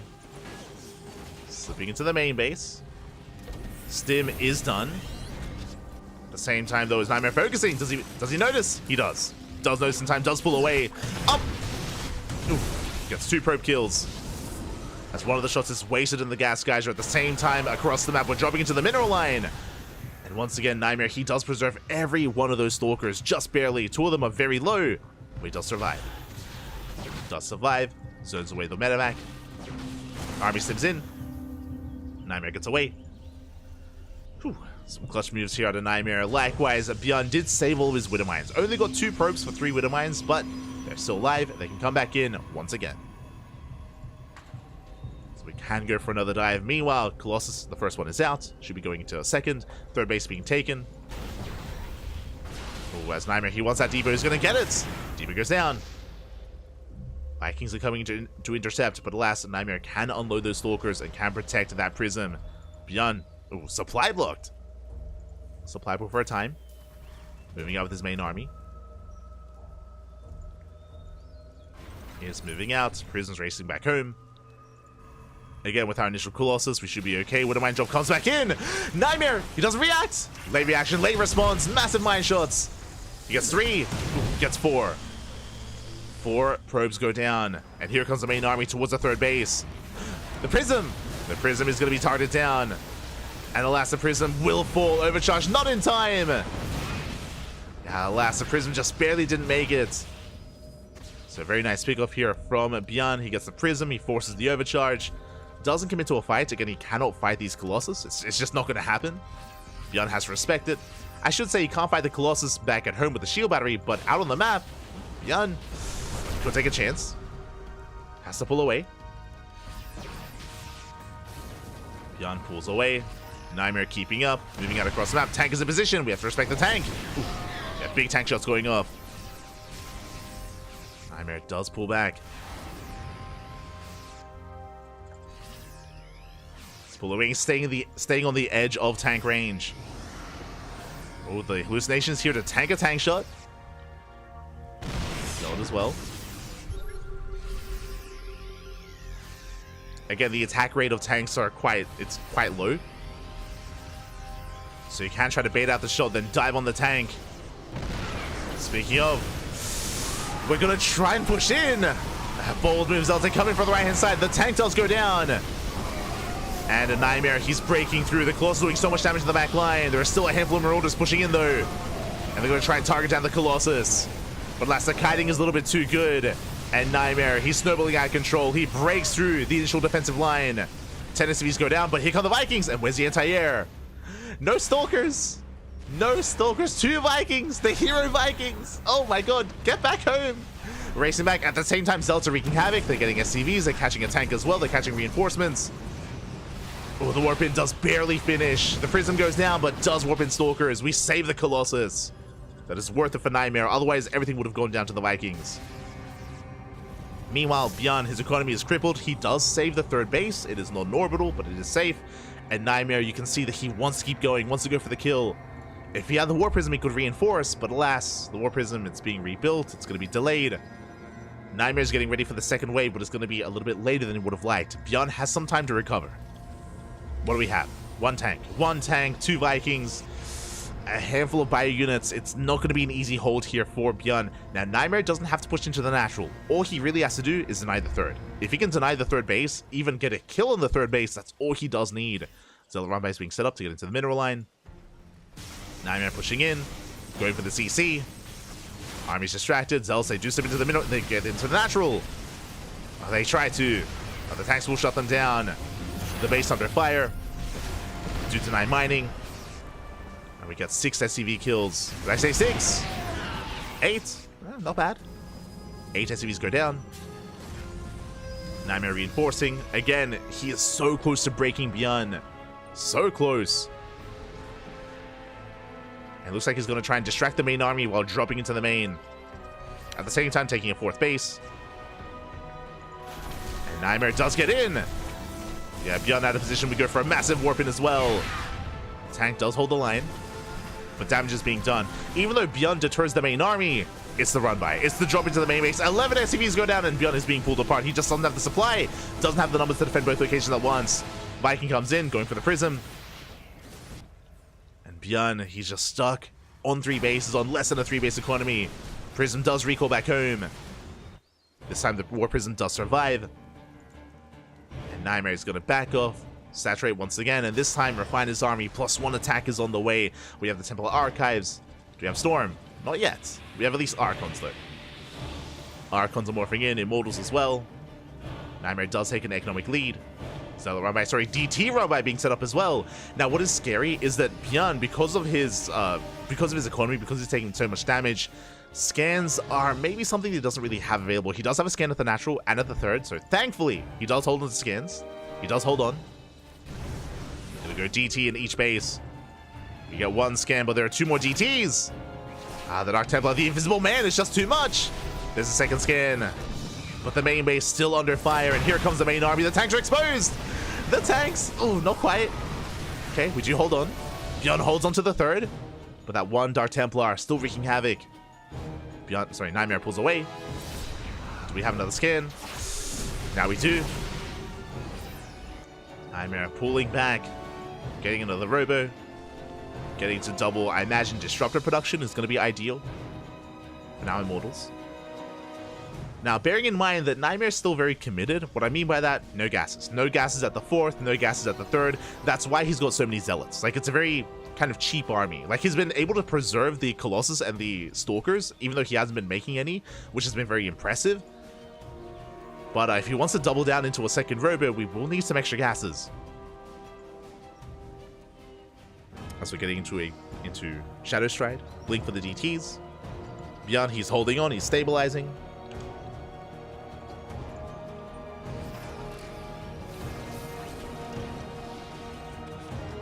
He's attempting to stabilize. And Nightmare now has that 2nd robo. Still yet to really embrace. I mean, it looks like it's just going to be Immortal production. Yeah. 2 Immortals at a time. No Disruptors yet. Main army's moving out. And Nightmare, can he deal with this? He is getting ready for a surround. Yeah, there's also set up for a big flank.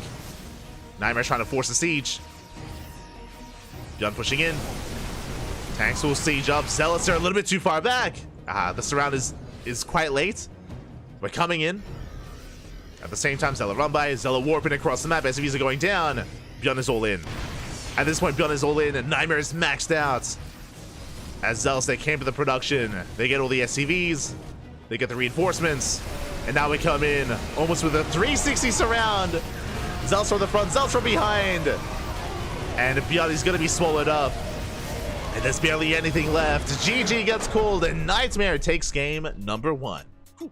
GG. Oh my god, a very explosive game 1 out of Nightmare. Does take a lead in the series. Again, we have seen Nightmare defeat players like Bjorn and Clem in the past. I would say PVT, is it Nightmare's best matchup? One of his best. One of his best. We speak about this all the time. I don't want to harp on it too much. Nightmare's weakest matchup is PvZ, and it's usually the Korean Zergs that knock him down. Shin, DRG, Solar, Dark. It's the Korean Zerg players that usually are the bane of Nightmare. Oh. Usually the bane of Nightmare. But I mentioned before, there are no Zerg players in this bracket. There is no Dark, there is no Solar, there is no Rainer. There are no top tier Zerg players in this bracket, only Protoss and Terran. This is ideal for Nightmare. If Nightmare wanted to go on a deep run, this would be the tournament to do it on. And so far, he's taken his first big step. Can he take another? As spawning in the top left-hand corner of Site Delta, we have the South Korean Terran player, the Blue Terran, representing Shopify Rebellion. Down in this series, looking to bounce back here and now to force the ace match. It is Bjorn.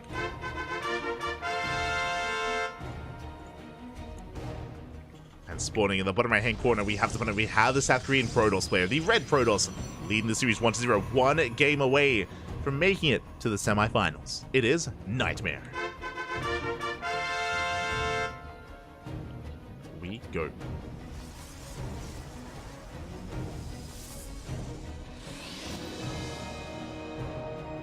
We go, as this time Bjorn is going for a standard opener.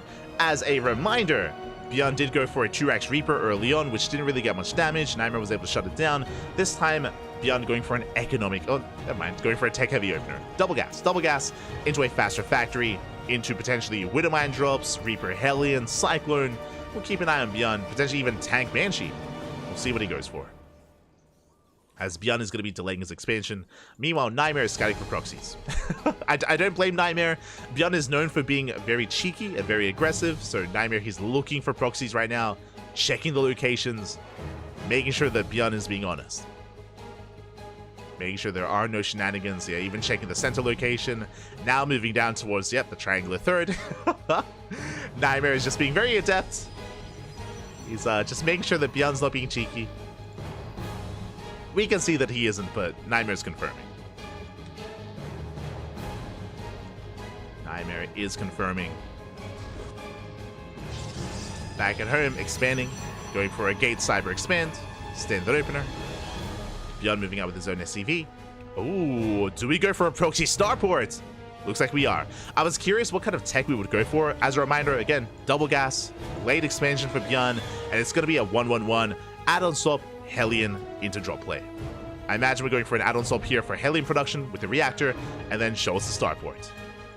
So very aggressive by Bjorn. Yep, there's the add-on swap, Hellions are amassing, and there's that starport on the way. Now you can go two different ways with this. This could be a medevac drop right into the main for the Hellions to wreak havoc, or this could be Hellions applying pressure at the natural and a Liberator instead into the main. So there are two options, two different kind of paths that Bjorn can go for. Regardless, aggression. Regardless, Bjorn needs to get damage. The reason why, his base is very delayed. His natural base is very delayed in this build, so he needs to get some economic damage done to make this worth it. Meanwhile, Nightmare is unaware. Nightmare was scouting for proxies earlier, but this is a later proxy, and we have our answer. It is going to be the Hellion drop. Hellions are spotted, big scout. We have a piece of the puzzle. Nightmare is somewhat aware of what's going on. He does spot the Hellions. Now this will trigger Nightmare to wall up at the natural, but the problem is that it's not about walling the natural, it's about defending the main. As the medevac is almost done, Hellions are rallying across the map. CC is now on the way. Again, is a late command center for Bjorn. And you just need 3 Hellions to one-shot a probe. So if the probes line up, these Hellions will annihilate the mineral line. As Bjorn is dropping in. Goes to the main. Nightmare does not spot the drop. No, doesn't spot it. And probes are going down. They're gonna be pulled away. They're lining up. No, oh my god. 4 probes fall, 5 already. And can we get more? We can. 8 probes go down. We drop into the natural as well. Beyond the micro is insane. He just does not turn around, does not back up. He commits 10 probe kills and he gets away. And not a single Hellion dies. Ay, ay, ay. A brutal start for Nightmare. And with that, Bjorn, he's floating back home with the starport. He's coming back in, getting more probe kills. Oh my god. Almost. Medevac does fall. 3 Hellions, they can still one-shot. We get 2 more probe kills. Hellions into the main. 1 more volley. Gets another probe. And it looks like we can get another volley as well, getting 1 more probe. 4 in total. I say 4 in total. 14 in total. That's basically a mineral line. 16 workers is a mineral line, so just shy 2 pros, but still 14 for 4 Hellions is insane. It's insane damage here for Bjorn. And Nightmare has some catching up to do. How do we catch up? When behind. Dark Shrine. Did Bjorn scout? He did. Oh, that's unfortunate for Bjorn, as he did scout the Dark Shrine. eBay is done. We should be seeing turrets. There we go. Turrets are on the way. DTs aren't going to get much damage done. Unfortunately, Bjorn came in once again with the drop, came in for a second time with a second pass. He saw everything. He saw everything he needed to, and now Nightmare is in trouble. Nightmare's in a lot of trouble right now. This was his way back into this game. He can still try to find some damage. There is no turret in the main, only in the natural, so if we bypass the natural, we could still get some damage done. But there's a Raven in production. Raven is on the way. Drop is coming in. Going for stim. We don't quite get it. We force out a scan, at least. We force a scan, but now there's a Raven. Now scans won't even be necessary for Bjorn.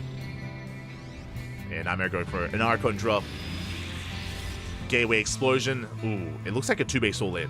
Nightmare, instead of expanding, spent his money on 4 extra gateways. That's a lot of gates. Oh, oh my god. The prism goes down. Oh my god. A brutal loss for Nightmare. The prism falls on Archon as well. Massive loss, and we can't afford this. Not when we're going for an all-in. Like, when you're all-inning, every resource, every mineral, every gas, every unit counts that much more because you have no longevity in the game. Prison has to be rebuilt. Bjorn is moving out now. Thankfully, Nightmare wants this. He wants Bjorn to move out because Nightmare's all in. Because he's massing more zealots, and he wants to fight out in the open. That's the ideal for Nightmare, is to fight Bjorn when Bjorn doesn't have his defender's advantage. Doesn't have the high ground, the depots, the turrets. You see Nightmare, he's looking for the main army, hoping to catch it. Medevacs are spotted. Nightmare does not have blink. Can he get a medevac? Oh my god, not quite. Almost. Medevac does survive. You can see Nightmare, he's hunting. He's trying to chase down that medevac. Doesn't quite get it. It's Nightmare, he's on the hunt. Attempting, and Bjorn races back home. He's racing back home. Does get away. And this is the worst case scenario. Is Nightmare going all in and Bjorn taking a defensive stance. He has 2 tanks, he has the high ground, he has SimCity, he has a brutal choke point that the Zealots have to funnel through. It's not going to be pretty pushing up this ramp. It's going to be a pity even. It's not going to be pretty, Papi. And Nightmare, he's not going to. He shouldn't. He shouldn't push up the ramp. This is a bait. There's no way we can. He's going for it. He's crazy. The Zealots are coming from behind. We try to collapse on the tanks. 1 tank is going to go down. Just the one. As, yeah, the natural base is held, but the Zealots in the main are wreaking havoc. Not bad. Zealots in the main base. The main army is dealt with quite easily, but the Zealots in the main, they get 17 SCVs. That's some damage, but we need more. The reality is that we need more damage, and alas, it looks like Nightmare is running out of steam. Autotard harassing across the map. The SimCity is brutal. Nightmare is going to be cleaned up. Bjorn shuts down the all-in. He shuts down the aggression. GG gets called, and Bjorn ties up the series 1-1. We are going to the ace match. GG. Let's go. We are going into game 3. It was an explosive and enticing game 1. Here in game 2, ended relatively quickly. Like, the Hellion drop did end the game, essentially. It was brutal. I say the Hellion drop ended the game. I should say the Hellion drop in conjunction with the scouting of the Dark Shrine. That's what kind of secured the win for Bjorn. With that, all he had to do was just make sure he had a good defensive position at his natural and just snowball from there. But now we're getting into the ace match, and we'll see where this takes us. We'll see where this goes. We'll see where this goes. As we're getting into that final game. And this could still go either way. Could still go either way here. So we're settling into game 3 and spawning in the bottom right hand corner of Oceanborn. We have the South Korean Terran player, the Blue Terran, representing Shopify Rebellion, fighting back and forcing the ace match. Can he keep up the momentum? It is Bjorn.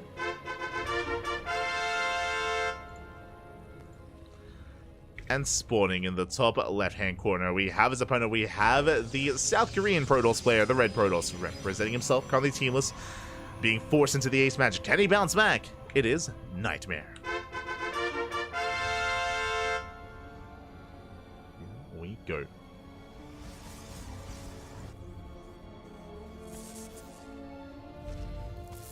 As you see, Nightmare immediately scouting across the map, does get eyes on the Rex.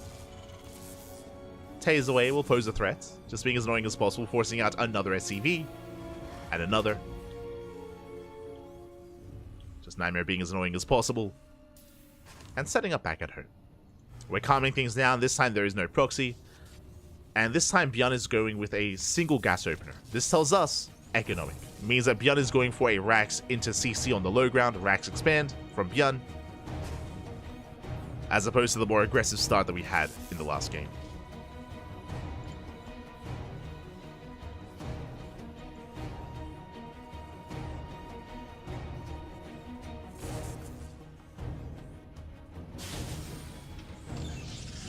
Nightmare does poke in, confirming the first unit. It's going to be a Marine opener out of Bjorn. This tells us that Bjorn is not going to scout. There's no SCV scout, no Reaper scout, no nothing. Bjorn is going to be playing blind. Bjorn is basically being quite greedy. He's cutting corners. Is cutting corners. CC on the high ground, just to be safe, at least. Is being a little bit safer here with the CC location. Nightmare pulls away. And Bjorn is not going for a 2-on-1 or 3-Rax follow-up. He's going for a factory. Okay. Everything looking normal for the time being. Everything looking as it should.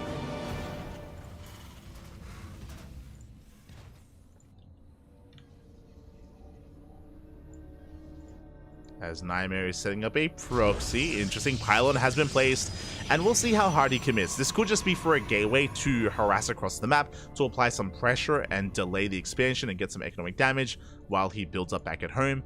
Or we could just be a little bit more committed here. I imagine it's just a harass. Just a gateway. We have the 1 gate on the way.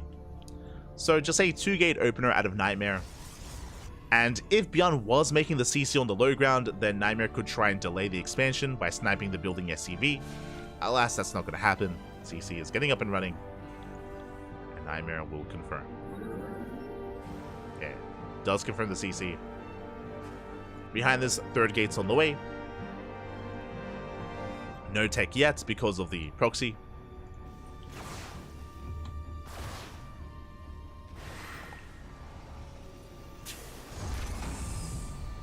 So the tech for Nightmare is going to be a little bit later.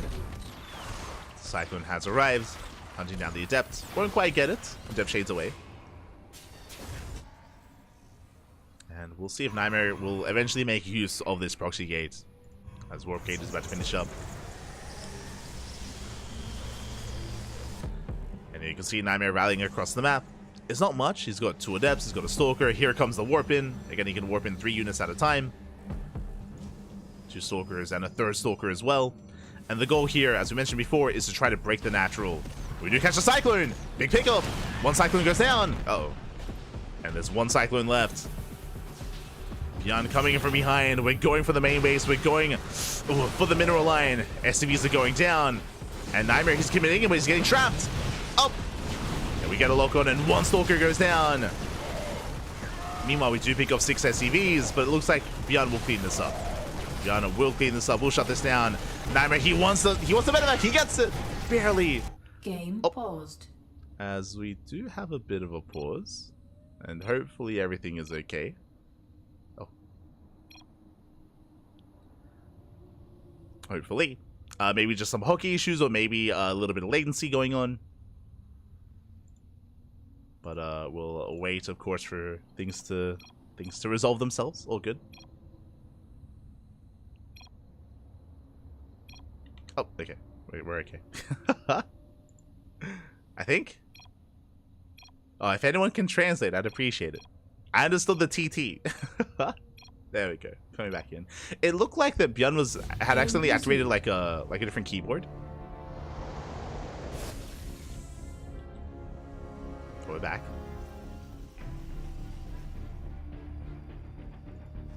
As Nightmare is going to be containing his opponent. Beyond behind this, getting into his 1-on-1, getting to Tank Banshee. Getting very trendy as of late.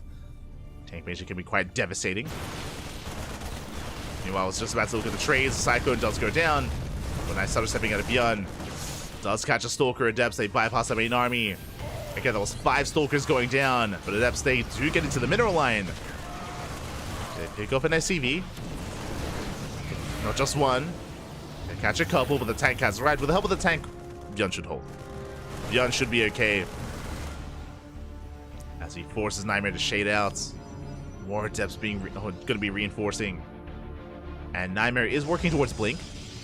Did go for a Twilight Council. Blink is on the way. Meanwhile, Nightmare, did he scout the tech in the main? He did see the tech lab on that starport. He is aware of the potential for Banshee, and he is getting ready. Observers on the way, Stalkers as well. And Nightmare does confirm the researching cloak. And gets into the mineral line as well. Getting an SCV. Getting 2. Getting 3. 4. Oh! Not bad. 3 SCVs. At the same time, Banshee dips in, but the Stalkers are ready. The Banshee doesn't get much done. Second Banshee is confirmed. So Nightmare, he's aware to take it seriously. Stim isn't done, bear that in mind. Nightmare once again dropping in the middle line, trying to force friendly fire.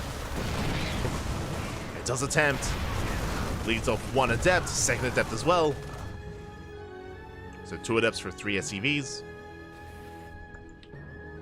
Beyond moving out across the map. And Beyond cannot get into the mineral lines, but he could try and get some damage done at the 3rd. Oh. Slipping on in, but the main base, likewise, we're also prepared. Oh, we do get a Stalker though. 1 Stalker goes down. And Beyond barely gets a 2nd Stalker, but is going to be chased down. And not the best trade for Beyond. 2 for 2. 2 Banshees for 2 Stalkers. Meanwhile, a shout out to Love Suentique. Thank you so much. Thank you so much, Antique, for the Prime sub in the chat. Thank you so much. We do appreciate the support. We do appreciate all the love and support that we get on the channel. Thank you. It's thanks to the support that we get that we're able to do this as often as we do and host our events as well. Gracias. And thank you so much for the translations in the chat. Yeah, I assumed it was a keyboard bug. Just because the letters were looking a little bit different. So, yeah, thank you for the translations. Yeah, it looks like there was just a bit of a keyboard issue. You want Nightmare moving out. Storm is done. Oh. And if we can get on top of these tanks, that's a big if though. Again, this is a brutal position. Tanks are looking secure. Adepts a shade into the mineral line. They're dragging away some of the bio army. And Nightmare, he pulls the trigger. He goes for the kill. We're getting on top of the tanks. The storms. Up. 1 High Templar goes down. Big snipe. No storms yet. We're down to 3 High Templar. 3 storms. Yeah, the Viking's going to be shut down. And Nightmare, he's going for the kill. He's catching Nightmare Beyond off guard. Massive storms on the army. And GG gets called. Nightmare, he does pop off. And he takes a series 2-1. Advancing on to the semifinals. GG. Oh my god. He's crazy. GG, well played. Congratulations here to Nightmare as he does claim the series. Again, Nightmare has some of the best PvT in Korea, as you can see here, but it was a very chaotic, very intense back and forth. What I will say about Nightmare's play is Nightmare is a very fast player. He's very aggressive. As you saw, he was very much so in Beyond's face, game after game after game, flexing his control, flexing his micro, and was able to get some damage done, was able to get into that crisp storm timing as well. What's important about this game isn't just, the storm timing, but leading up to the storm as well. Beyond did take a lot of economic damage by the early game aggression, lost a lot of SCVs, and the Banshee follow-up fell in its face. Remember, the Banshees, what did they get done? We lost 2 Banshees with Cloak for 2 Stalkers, right? Like, that was not the best trade. A lot of resources were invested into those Banshees that didn't quite pay off. Likewise, the economic damage was also piling on, and Nightmare was able to go for the kill. Very strong storm timing there. Nightmare wasn't really going for a longer game. He was working on that timing. GG, well played. And with that, Nightmare does advance onto the semis, and we're going to be following Nightmare into his next series, I imagine. Let's quickly head on over and have a look at the bracket and figure out where we are. We'll do our best to figure that out. To do refresh. There's the sub. There's the sub. For those who don't know, there is a 2-minute delay on stream. 2-minute delay is required whenever casting ESL Open Cups. That is why, if you're in the chats, the shout out might be a little bit delayed. So I do apologize for that, but shout out nonetheless. Thank you. Thank you. And scrolling down, do we have an opponent? A Nightmare. He's waiting for the winner of Geralt and Trap. Okay. So Nightmare is lying in wait. Let's just go from the top then. So it looks like we have some time. We have Cure. Cure takes down Nick Rack 2-0. Cure, he's waiting for the winner of Azura and Max Packs. It looks like that PvP is ongoing on the European region. I think Steadfast is covering that PvP between Max Packs and Azura. So best of luck. I'm sure that's going to be a fun PvP leading into Cure in the upper semis. Meanwhile, we are focusing on the lower semis. Nightmare advances on, and Nightmare is waiting for either Geralt or Trap. We likewise will wait for that series as well. We will wait for that series to open up. Let's actually double check here to see if anyone is covering that. So Steadfast is on Max Packs Azura. Dave Testa is on Geralt versus Trap. So we can hop on over, and they're in game 2. Trap is leading 1-0. So it might be Trap versus Nightmare, or we might see the ace match between Trap and Geralt. We could see one or the other.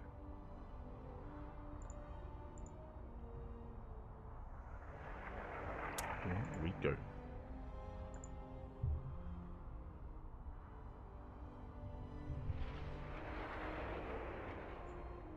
We are setting up here.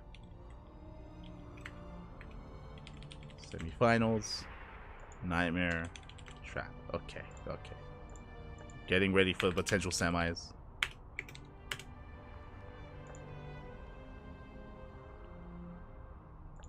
And this also means that we have some downtime. We have a little bit of downtime here as we're waiting for players to wrap up their games and waiting to jump into series. Again, if you want to tune into any of the other matches that are currently ongoing, there's only 2. There's only 2 matches. There's only 2 series that are currently being played out. You can check out Steadfast or Dave Testa for those streams. I don't know of many others casting today. I don't think Artosis is casting. I think he's playing Brood War. Yeah, Artosis, he rarely casts ESL Open Cups. Yeah, he's playing Brood War. I don't think we have Chicken Man this week, unfortunately. No Chicken Man, but, shout out to Dave and Steadfast. At least they're covering all the other matches, so everything is being casted. Everything is being covered. Do appreciate it.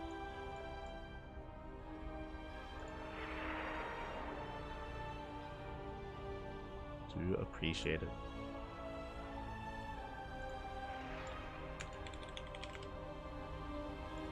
Geralt's quarterfinals.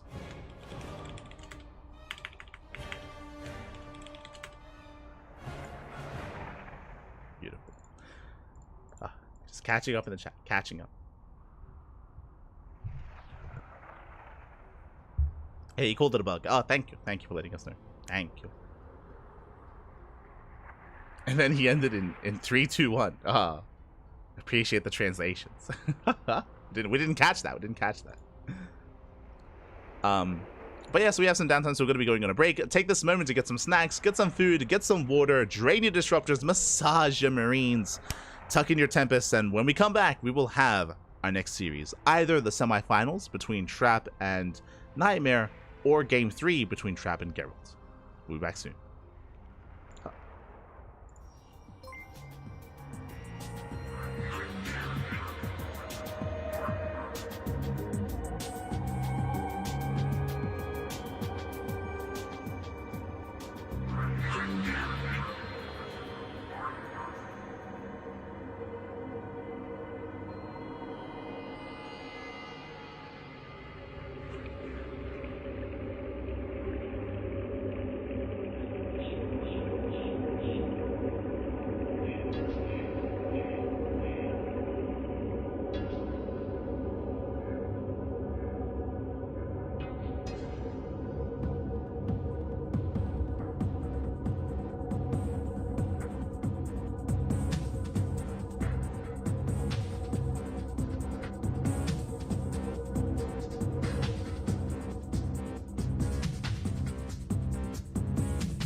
And welcome back, everyone. Welcome back to the semi-finals of ESL Open Cup Americas number 242, the potentially final ESL Americas.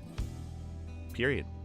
That's crazy. Crazy to think of that it might, after so many years, it might come to an end. But regardless, we're here to potentially end it with a bang. As spawning in the top left-hand corner of Golden R, we have our South Green Protoss player, the Blue Protoss, representing himself, currently teamless. It is Nightmare.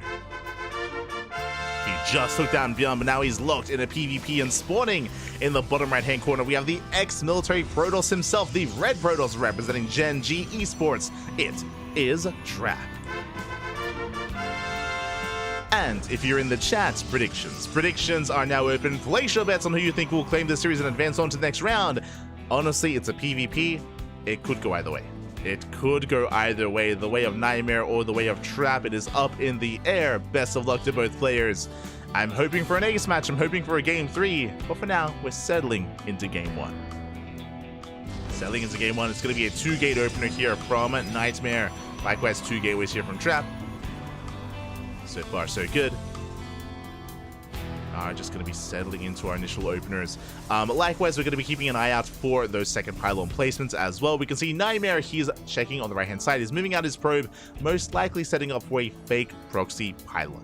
One of the jobs of these scouting probes is to scout and count pylons. There's only one pylon in the main so far, and there should be a second pylon momentarily. As we can see, second pylon is hidden, and the purpose of this is to make it look like Nightmare is proxying and Nightmare is going for an all-in. We can see it is a fake proxy pylon. Trap still has to piece it together. As Trap, he's confirming that there is no pylon across the map. Trap, he throws in his own pylon in his main base mineral line, as it should be. You can see Trap is checking in the main base. First, you check the main to make sure it isn't hidden in the main. Not uncommon for that to occur. And then we check the natural, and then we check everywhere else. And this is already doing damage. You know, because of that proxy pylon, Trap sends out a second probe. This is one extra worker that is not mining resources, so Nightmare has a slight economic lead. As Trap, he is checking the more common proxy locations. Meanwhile, Probe Scout is denied. I believe, yeah, Probe Scout was denied. Trap checking the more standard proxy Stargate locations as well. And Nightmare opening up with Adepts. Double Adept into a 3rd and 4th Adept. This could be into a 5th and 6th Adept as well. Nightmare being very assertive here with the initial units, looking to bypass the main army and get across the map. Trap still on the hunt. We'll eventually find the proxy. We'll eventually find the pylon. As we threaten the shade, Trap does wall off in time. And Trap does defend, at least against the first wave of Adepts. We have another wave on the way. Again, 4 Adepts in total. The pylon was scattered, so Trap is now aware that it was a fake. It was just a fake out. Can it settle in back at home? Oh, as both Adepts, they barely do escape. One more shot away from going down.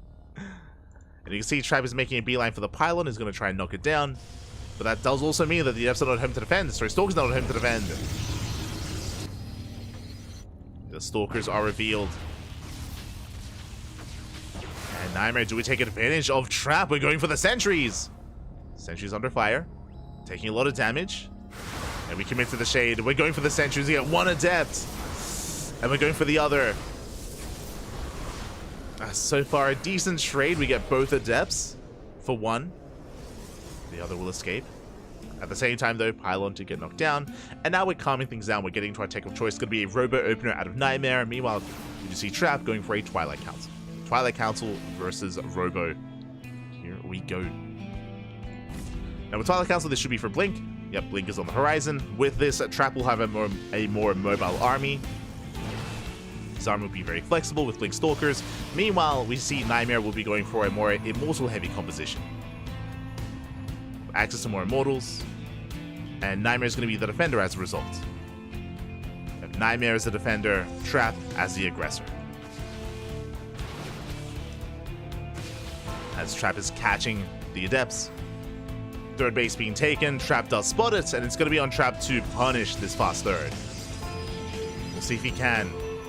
Pushing up the ramp, Army's out of position, unable to force field. Oh, we do lock down two of those Stalkers, though.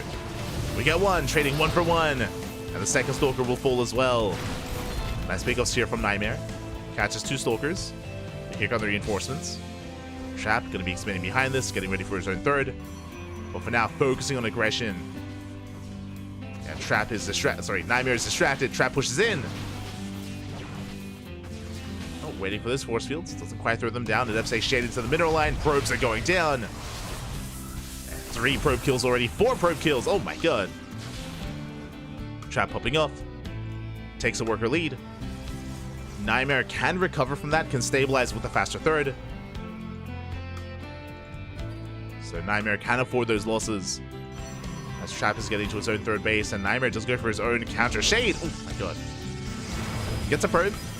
Gets 2. Okay. Barely getting 3 and a 4th probe towards the end.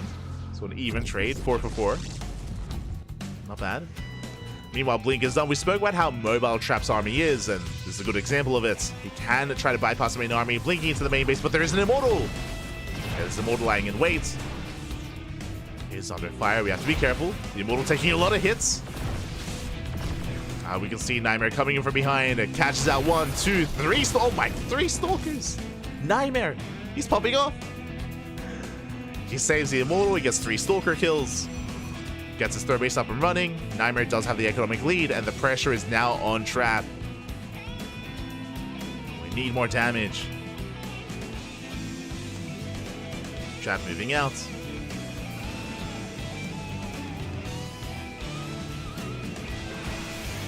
His army is spotted by the hallucination. Nightmare is aware. West hallucination is checking the main base as well. And Nightmare can't really move out anytime soon. I say anytime soon, he's waiting for his own blink. He's waiting for his own upgrades, and then Nightmare can keep up with the mobility of Trap. Until then, Nightmare is still the defender. Trap, meanwhile, transitioning into +1 and charge, doubling down on a gateway heavy composition. No Immortals yet. Just Stalkers and Zealots. Trap rotating around. Going for the main. This time with many more Stalkers. And he can even force field the ramp. Massive force field. We have to recall. Yeah, the recall's the other way. There it is. Recall into the main. And Nightmare, his gateways are depowered, but he won't lose much more than that. He will defend. He will hold. But that was almost game ending. And if there wasn't energy for a recall, then we would have lost so much in the main base. Now Nightmare trying to catch out Trap. Army is spotted.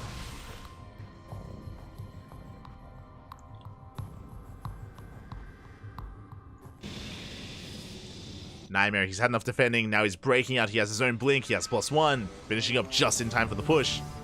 Upgrades are going to be even. And that's 3 Immortals. That's a lot of Immortals. Nightmare, he has a lot of firepower here. Takes down the Observer. Rotating over towards the 4th. Zealots will help, but the force fields are brutal. Yeah, Zealots are struggling to dive in.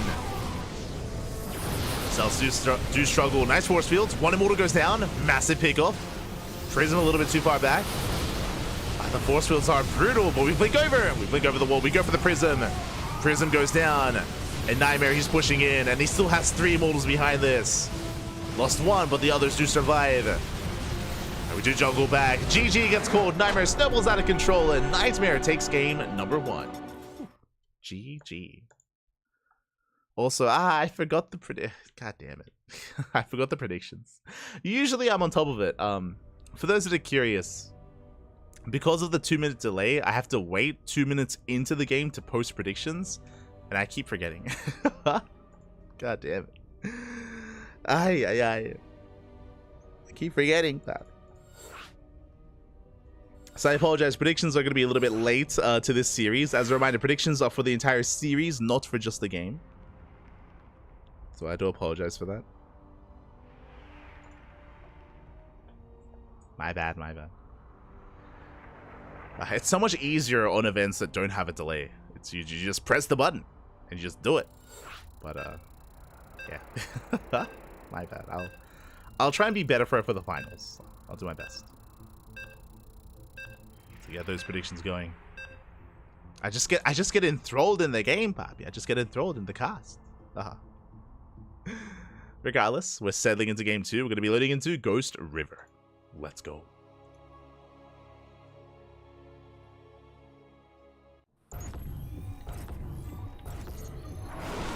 Settling into Ghost River and spawning in the top right-hand corner of Ghost River, we have the South Korean Protoss player, the Blue Protoss representing himself, currently teamless but leading the series 1-0, 1 game away from making it to the grand finals. It is Nightmare. And spawning in the top left-hand corner, we have the South Korean Protoss player, the Red Protoss, representing Genji Esports. It is Trap. Here we go. We're calming things down. We're going to be settling in. Again, Ghost River is a very small map, very short resistance by ground. If our players wanted to be hyper aggressive and go for one base all-ins, it would make sense. Would make a lot of sense here on Ghost River. As our initial probe scouts are moving out across the map. And we're just trying to get a read on what our opponents are up to.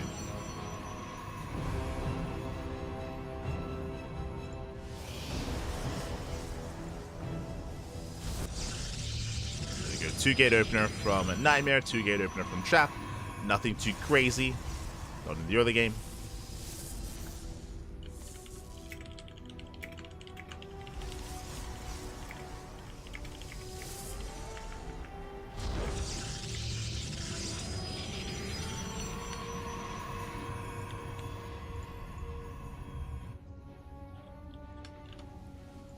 And at this time, there's no fake proxy. There's no real or fake proxy pylon. Both pylons are thrown down, and both players do confirm. Now, what is scary about Ghost River, even though there is no proxy pylon, again, because of how small this map is, you can still just go for one base all-ins, even without a proxy. So, aggression is still on the table.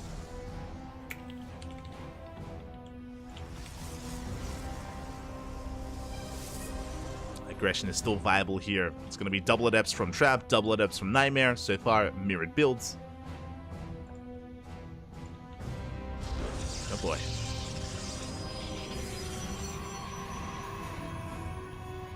We'll see where our players do take us. And if we double down on the aggression, there it is, Stargate. So it's going to be Adept Oracle from Trap. So very aggressive start. He's going to be looking and hoping for as much economic damage as possible. It's all about the probe kills for Trap. Nightmare taking a more passive approach. Double Adept initially, that's true, but into Sentry, into Expand. So Nightmare is going to have the faster expansion. Meanwhile, Trap will have Adepts and Oracles. And Trap is continuing Adept production, getting a 3rd and 4th Adept. Oracles on the way. Again, it's all about killing probes.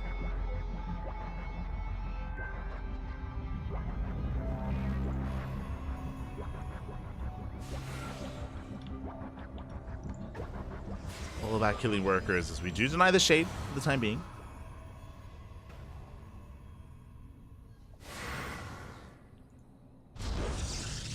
Deny the shade. Natural's getting up and running. There's nothing in the main base. I mean, Nightmare hasn't really scouted. He hasn't seen the tech. Nightmare doesn't know. He doesn't know that he has to defend against Oracles. The first Oracle's moving out. Here comes Hallucination. Hallucination's too late. Yeah, it's too little too late.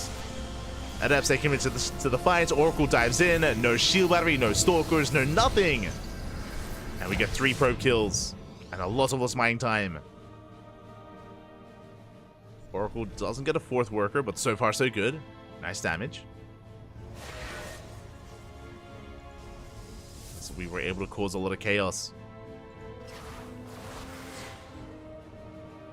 Here comes the second Oracle. 2 Oracles can one-shot units even past the overcharge. Or the shield battery, I should say.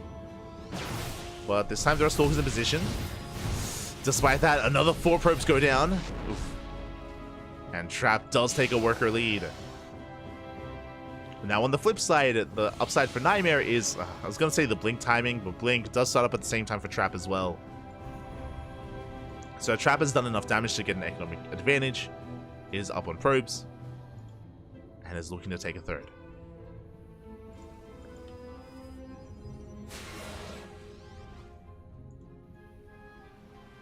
Throw gets sent down. Oh, just throwing down spotted pylons. No third base yet. We'll keep an eye on Trap. Keep an eye on him. His probe is being sent out. I assumed it was for spotter pylons, but no, we can throw down reinforcing pylons instead. Meanwhile, Adepte shade into the main. 3 probes, not bad. Nightmare fighting back. There's that pylon. Can warp in across the map. Trap is pushing. At the same time, Oracle dips in. But Nightmare is ready for it.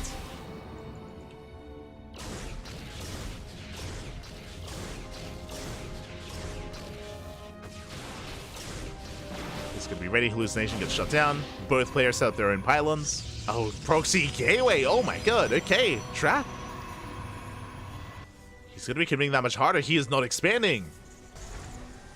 Trap, he's getting up to 4-gate blink. 4 gateways for Trap. Likewise, Nightmare setting up his own proxy gateway, but Trap is looking. He's looking for it, and he will find it. Trap, he shuts down the proxy. Nightmare, meanwhile, unawares of the proxy of his opponent. Moving out through the center. Hallucination confirms 3 gateways. There is a third on the way for Trap. Meanwhile, the proxy gets found. Let's go. Maybe force a cancel. The 4th gateway gets denied. Both players keeping up with each other. Trap tempted to go right down mid. Tempted. Trap will pull away. Dark Shrine for Trap as well. Let's go. Going for the DTs.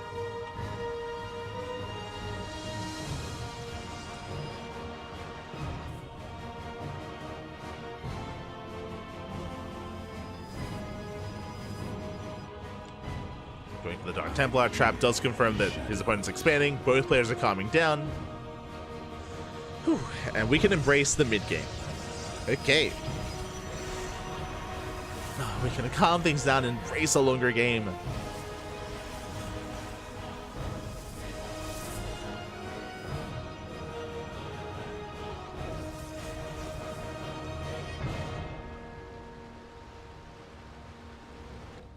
This Nightmare is going to be pushing. He isn't spotted, which is a little bit concerning. Trap is a little bit unawares. Looking at the main armies. Nightmare does have a Stalker lead. But there are stasis traps. Hallucination's coming in! Stasis gets baited. It's get baited. Does get baited. Army pushing forward. We have the concave. We have the numbers. Almost double the Stalker count of Trap. Overcharge getting popped. Not quite. There we go. Overcharge in the back line. He's going to be able to hold on. And we have to respect it. Oh, I say that Nightmare, he does hold his ground. Oh my god. The blinks are crisp. One Stalker is not going to fall. Oh my god, Nightmare, he gets the base. Loses one Stalker, but does get the Nexus. Very impressive. The blinks were so on point. Only lost one Stalker, forces another cancel as well. And he can take the fight as well. He can keep pushing. Shield Buddy's going down. At the same time, DTs get across the map. Ooh, we are dealing quite a lot of economic damage. 15 probes go down. 16 probes. Getting up to 18 worker kills. Nightmare is all in and no saturation whatsoever at the third base. The DTs have done a critical damage. And sure, Nightmare, he may have killed the third, but he needs more than that. He needs far more than that. Ay, ay, ay. As Dark Templar do get away. Nightmare still has a massive army, but we gotta go. The longer this goes on, the better it's going to be for Trap as he's re-establishing his third and taking a fourth as well. Nightmare waiting for charge. Charge about to finish up. Zelta warping in. Nightmare not taking gases. Staying on 3 gases. Staying on just the 3.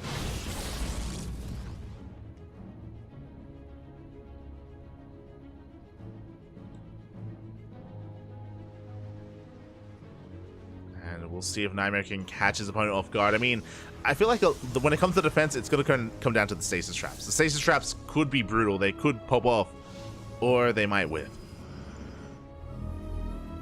Observer does lead the charge. The stasis is spotted. Oh, the first one is not quite triggered. There we go.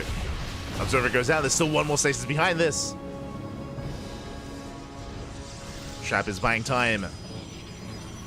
Morzel's diving in. Stasis does go off. And now we commit. We have the overcharge. Overcharge putting in a lot of work, and Nightmare, he has to pull back. Trap is holding. And Trap is able to hold on, forcing back the army.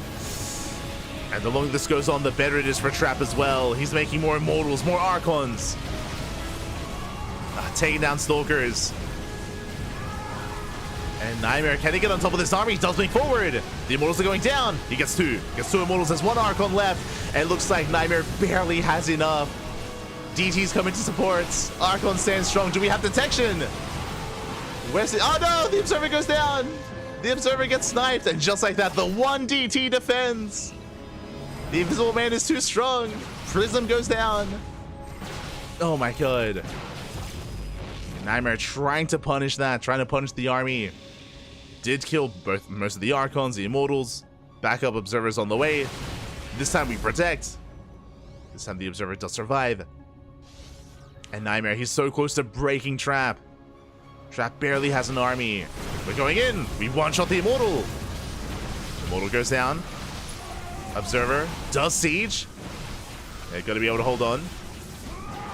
And with the Observer, now we can clean up the Dark Templar. We can focus on the Archons as well. GG gets called, and Nightmare will take the series 2-0. We'll advance on to the Grand Finals. GG. GG, well played. Nightmare will advance on. My condolences to Trap. He had a great performance making it this far. Trap, he took down some big names to make it to the semis, but Nightmare does catch him out. I mean, here this final game was very close, very back and forth. We saw that Nightmare, his economy was crippled by the DTs. Likewise, DTs also defending back at home, but was able to get the detection in the end, was able to overwhelm. GG. GG, well played. Nightmare was on a timer and did break through. And with that, congratulations. Nightmare will advance on. And does he have an opponent? Does he have an opponent ready and waiting? That is the question. Max Pax versus Cure was mid-series. And it looks like they're in game 2. Okay, they're in game 2.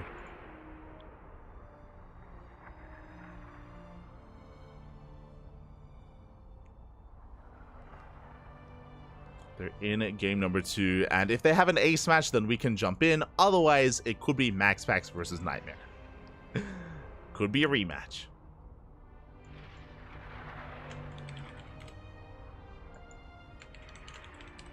We'll need a moment to set things up.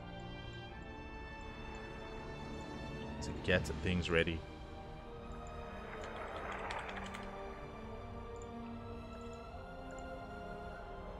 Beautiful. We have that would be PvP. And yeah, Nightmare, he has a little bit of downtime. He's going to be waiting for his next opponent. Again, Cure and Max Pax are currently locked in battle on Oceanborn. Looks to be a very chaotic game, which could still go either way. Oh, they're out of game.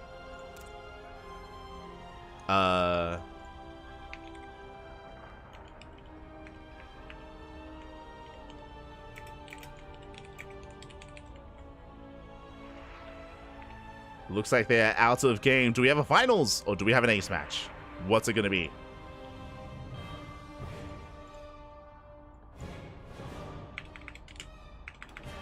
Oh, okay. Looks like we have a finals. Max Pax takes down Cure 2-0, and Max Pax is now going up against Nightmare in the grand finals.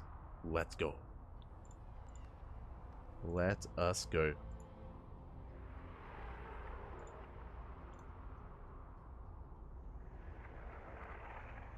We'll pay that out. Beautiful. And this time, I'll get their predictions going in time. I'll try and get them going in time. I'll do my best.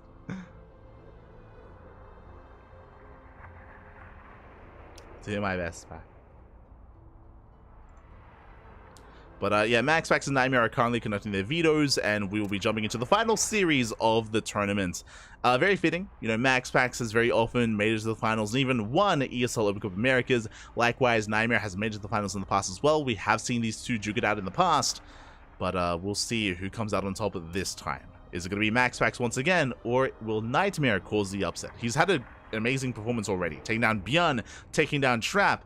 MaxPax would be, I mean, the next best thing would be an insane result here for Nightmare. I imagine it's going to be a short series. It's going to be a short series. It's going to be a short best of 5. I'm ready for all the all-ins. I'm ready, Papi. I'm ready. Let's go. Let us go. But it looks like our players need a little bit of time to set up, so we'll be going on a short break. After the finals, I will most likely have a ladder session. I do need a moment to quickly grab a bite to eat and get some water. But after these finals, I'm going to be going live on my personal channel. I don't ladder on the CranKy Ducklings. CranKy Ducklings is reserved only for like shows or group content or casting, tournaments, stuff like that. You know, things that we do together as the CranKy Ducklings. When it comes to personal ladder sessions, we do that on our personal channels. Myself, Yaku, Kuro, Steel Molds. We all have our personal Twitch channels which we do stream other games on, or ladder sessions or anything else. So that's kind of what we keep that reserved to. So we'll be going live. And we don't have another cast today, so that means we can actually have a proper ladder session. Up in like the past couple of days, I've been like laddering for like 1 or 2 hours, and then we cast, right? Then we cast ESL Asia, we cast Sparkling Tuna Cup, or we cast WTL. But today we can actually ladder properly, which means we're gonna smooch. we're gonna smooch so hard. It's gonna take away my soul and my hope. Feels ladder, man. Feels ladder, man. It's not good. So look forward to it. Look forward to it. It's gonna be a lot of fun. Oh. It's gonna be fun, baby. Copium. For now, though, I guess we're going on a break. Yeah, we're waiting for the vetoes to conclude, for our lobbies to be made, and then we'll be jumping into those finals. So give us a couple of minutes, and we'll be back soon with those grand finals. See you soon.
And welcome back, everyone. Welcome back to the grand finals, los grand finales, papi, of ESL Open Cup Americas number 242. Potentially the final ESL Americas and ESL Open Cup of the year, of all time. Hard to say. The future of EPT is uncertain, but what is certain is we have a PvP finals. As spawning in the top right hand corner of Post Youth, we have the Danish Protoss player, the Blue Protoss, representing Storm Gaming. It is MaxPax.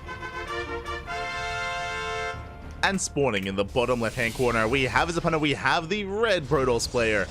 Oh, he took down Beyond. He took down Trap to make it this far. Can he take down his now opponent, a beast of a player? It is Nightmare. And if you're in the chat, predictions are now open. Place your bets to predict yourself for who you think will claim the series. Will it go the way of MaxPax or the way of Nightmare? MaxPax is the heavy favorite. He is one of the best Protoss players in the world. Nightmare, likewise, also one of the best, but is still a bit of a level below MaxPax. We'll see if he can bounce back. We'll see if he can punch up against the Danish Prince. We shall see. Again, best of luck with those gambas, with your predictions. For now, we're going to be loading into Post Youth. Nightmare going for a gate expand. A very greedy opener here out of Nightmare, even greedier than MaxPax, as MaxPax is one step behind, going for his own Nexus as a response to what he just scattered. So Nightmare does have the slight edge economically, but both players are still embracing a more economic opener. We do delay the cyber cores initially as well, and we're settling into our PvP. Now I'm curious if this is going to lead into Stargate play into Phoenix Wars. I'm curious how this turns out. I don't get to cast too many PvPs on Post Youth, as it is often vetoed in best of threes. Is often vetoed. Here we go.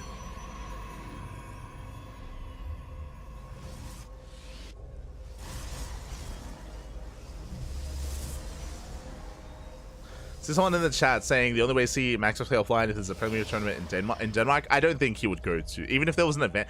Even if there was an event, a big Premier event in MaxPax's house, I don't think he would go to it. I'll be honest. I don't think MaxPax would go. He's I'm pretty sure he's expressed in the past that him not competing and going to events offline is more of an anxiety thing, more of a social thing, less so like, you know, anything else, which is fine. It's fine. It is what it is.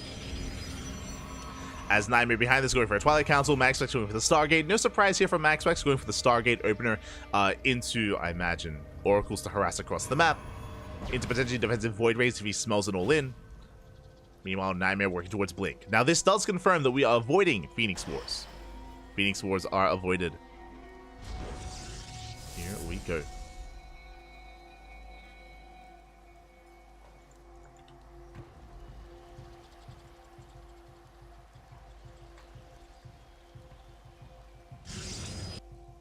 As MaxPax is going to be checking and scouting the left-hand side and making sure there are no proxies, no pylons. I mean, Post Youth has quite a lot of these locations that you can take advantage of, but MaxPax just making sure that there's nothing amiss, there's nothing off about Nightmare. There it is, Blink is on the way, getting to our second gateway, getting fully saturated on two bases. Likewise, so is MaxPax with that full saturation. And here come the Oracles. It's going to be on Nightmare to defend, to keep up with these Oracles and to shut them down.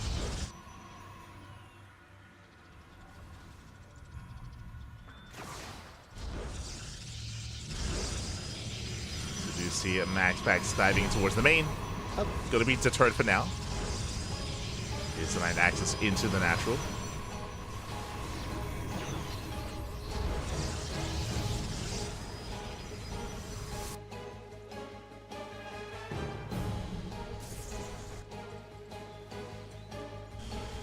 As MaxPax poking in, gets a second Oracle. Does find some damage here in the main. Not bad. 3 probe kills and will escape as well. Not bad. Meanwhile, that's a big gateway explosion. That's a lot of gateways. We're getting up to 6 gateways back at home. Oh my god. So instead of taking a third base, Nightmare, instead of expanding, is doubling down on 6 gate, 2 base all in. At least it looks to be the case. MaxPax is expanding back at home, but Nightmare is doubling down with Mass Blink Stalker. Stasis Trap is spotted. Could be baited out. Oh, Dupling in time. Just one Stalker gets caught, not the others. And Nightmare should be committing, should be pushing out. Robo's on the way. This might just be for the Warp Prism. Nightmare is expanding, is taking a later third base. We'll see if he makes use of this army. Meanwhile, MaxPax, he's catching up with his own blink timing. Only on 4 gates back at home, so he's going to be down in the overall Stalker count, which is why Nightmare, I'm hoping, will take advantage of his greater production. We'll see. We shall see. As the rover is going to be finishing up. And what are we going for? Observer first. Okay. Observer first. This tells me that MaxPax is taking an economic lead. He's getting ahead economically. He's down in production, down in army, but Nightmare is not taking advantage of that. He's not making use of that. And MaxPax is going to be able to settle into his 3-base economy.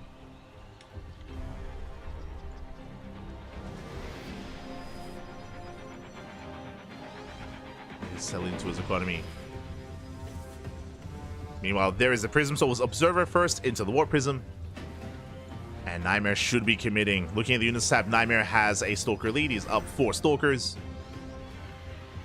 But pushing into shield batteries and into overcharge is not an easy thing to do. Here we go, Nightmare is moving out.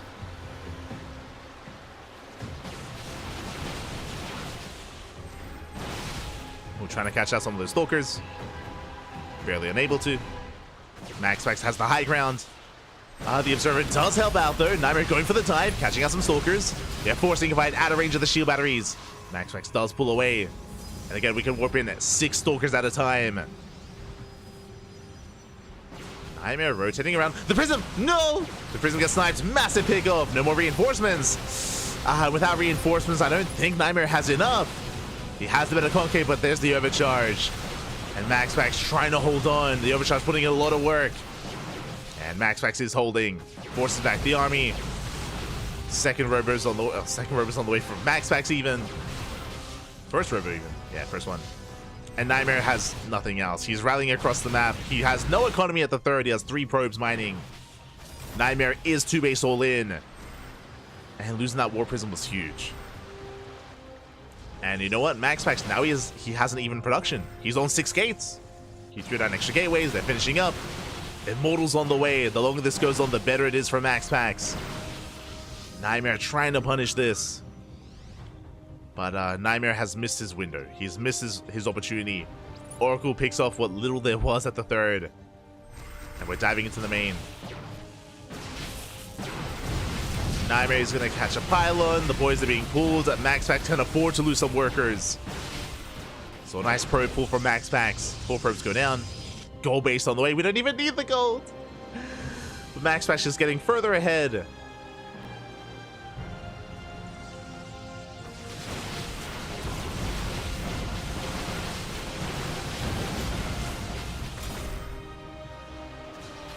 And yeah, GG gets called. We're running out of time. We just run out of steam, and MaxPax takes game number 1. GG. MaxPax does take a lead here. Again, Nightmare, he went for the gateway explosion, but alas, it wasn't just that he wasn't able to get across the map in time. I do think his timing was decent, but losing the War Prism was the end of the game, essentially. The Prism, we did need it to reinforce, to keep the pressure on, and to try to break the defenses of MaxPax. Without the War Prism, we just lost so much steam. So much steam was lost there for Nightmare. And with that, MaxPax takes a lead.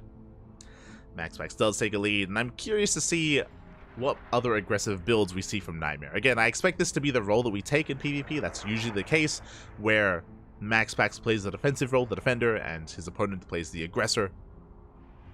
That's usually how things turn out here.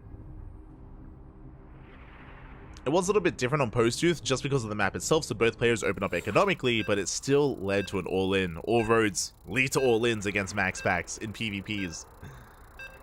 And we'll see what Nightmare has in store for us this time. Again, I mentioned before, this should be a short series. One way or another, it's gonna be quick matches, Bobby. Quick matches. Oh. Here we go.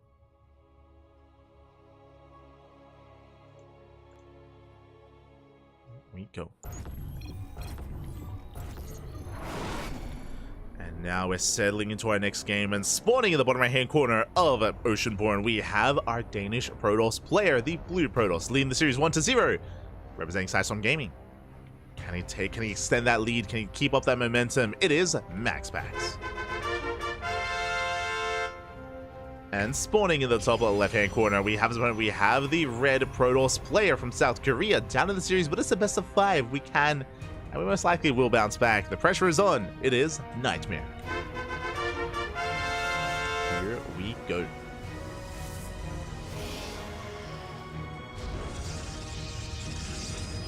We go. This Nightmare is going to be settling down. We do have our gate expand from MaxPax. Gateways on the low ground. Again, MaxPax is going for a more economic opener, going for the gate expand. Or I should say, gate cyber into Stargate into expansion. And it's on Nightmare to try to punish the greed of MaxPax. Here we go. So Nightmare is opening up 2 gates. 2 gate opener at Nightmare. We'll scout across the map. We'll confirm what's going on. I mean, it's kind of obvious. I mean, MaxPax does this every single PvP. Very consistent in how he does approach things. And the probe is skirting around the map on the right-hand side. Interesting. I'm curious. Fake proxy pylon. Okay, so I assumed that Nightmare would be aggressive and go for a 1-base all in this game, but based on this pylon location, it looks like Nightmare might just go for an expansion and try to catch up economically instead. As this pylon isn't really placed to proxy anything on the map, outside of like a Twilight Council and a Dark Shrine, for something crazy like a DT rush. But the probe does leave that location. And MaxPax already has his Nexus on the way. Ooh, MaxPax being a little bit greedy here. I mentioned before that we're used to seeing MaxPax go for the gate, cyber, into Stargate, into expand, but this time MaxPax takes a much faster Nexus. Much faster base, very greedy play out of MaxPax. And it looks like he's not going to be punished. So the plan of Nightmare to just go into a later expansion, it's going to backfire a little bit here, just because MaxPax is even greedier than normal. The probe will confirm. Nightmare, he sees how late the Stargate is. He saw how, I mean, that's all you have to see, really. And the question becomes, how does Nightmare respond? There's that Nexus on the way. Again, it is far later than the expansion of MaxPax, so Nightmare is going to be behind. And the pressure is on Nightmare to try to stabilize, try to recover, and equalize the economy. Here we go. You see, MaxPax is looking for the proxy pylon, is aware that it's missing. So MaxPax is scouting. Behind this, a Void Ray is on the way just to be safe. A shield battery as well. MaxPax is safe and secure. Going for a Forge behind this. Going to take an upgrade lead as well. Again, in these PvPs, MaxPax just does such a great job at just dictating the pace of the game. And forcing his opponent to respond and to react to him instead. Second pylon just to be safe. Did we cancel the Void Ray? We did. Okay, nice moves. The Void Ray was cancelled. Once MaxPax realized that there was no all-in, it cancels the Void Ray, doesn't need it, going for the Oracle instead, harassing across the map. Nightmare is getting in position. I don't know if you noticed, that was a second Twilight Council. Nightmare slipping up a little bit here. Not like this. I was doing a double take myself.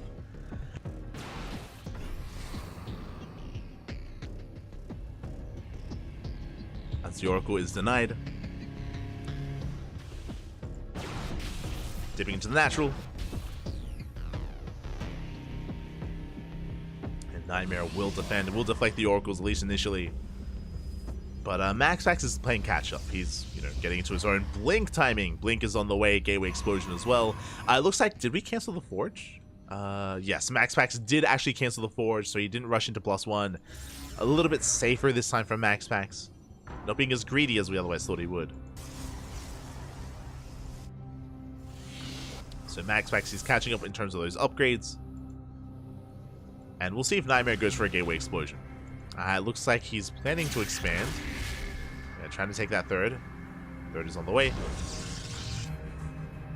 So Nightmare is going to try to macro out of this. But again, Nightmare is currently behind. The third bases are thrown down at similar timings. We'll see if Nightmare can recover.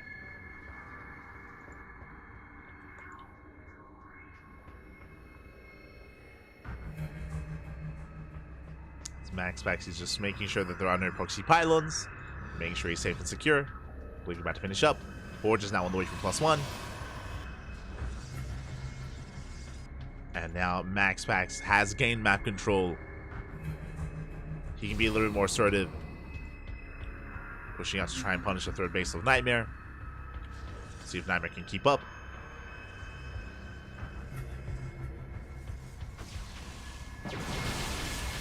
Going for the shield battery. Shield battery will finish up, but it's going to be targeted down. No overcharge, and this third base is that much more vulnerable. Yeah, MaxPax just overwhelming the army here of Nightmare. Trying to reinforce, does rotate back over, which will expose the main. Yeah, that's the plan of MaxPax. Oracle into the natural, Oracle into the main base. MaxPax doesn't break the third, but he forced just an overreaction from Nightmare. And probes are going down. We're just pulling Nightmare apart. Ay, ay, ay. 9 probe kills. The Oracle escapes. Both of them do. And again, even though MaxPax didn't break the third, he still broke the economy. Did enough damage, did distract Nightmare, created an opening for himself.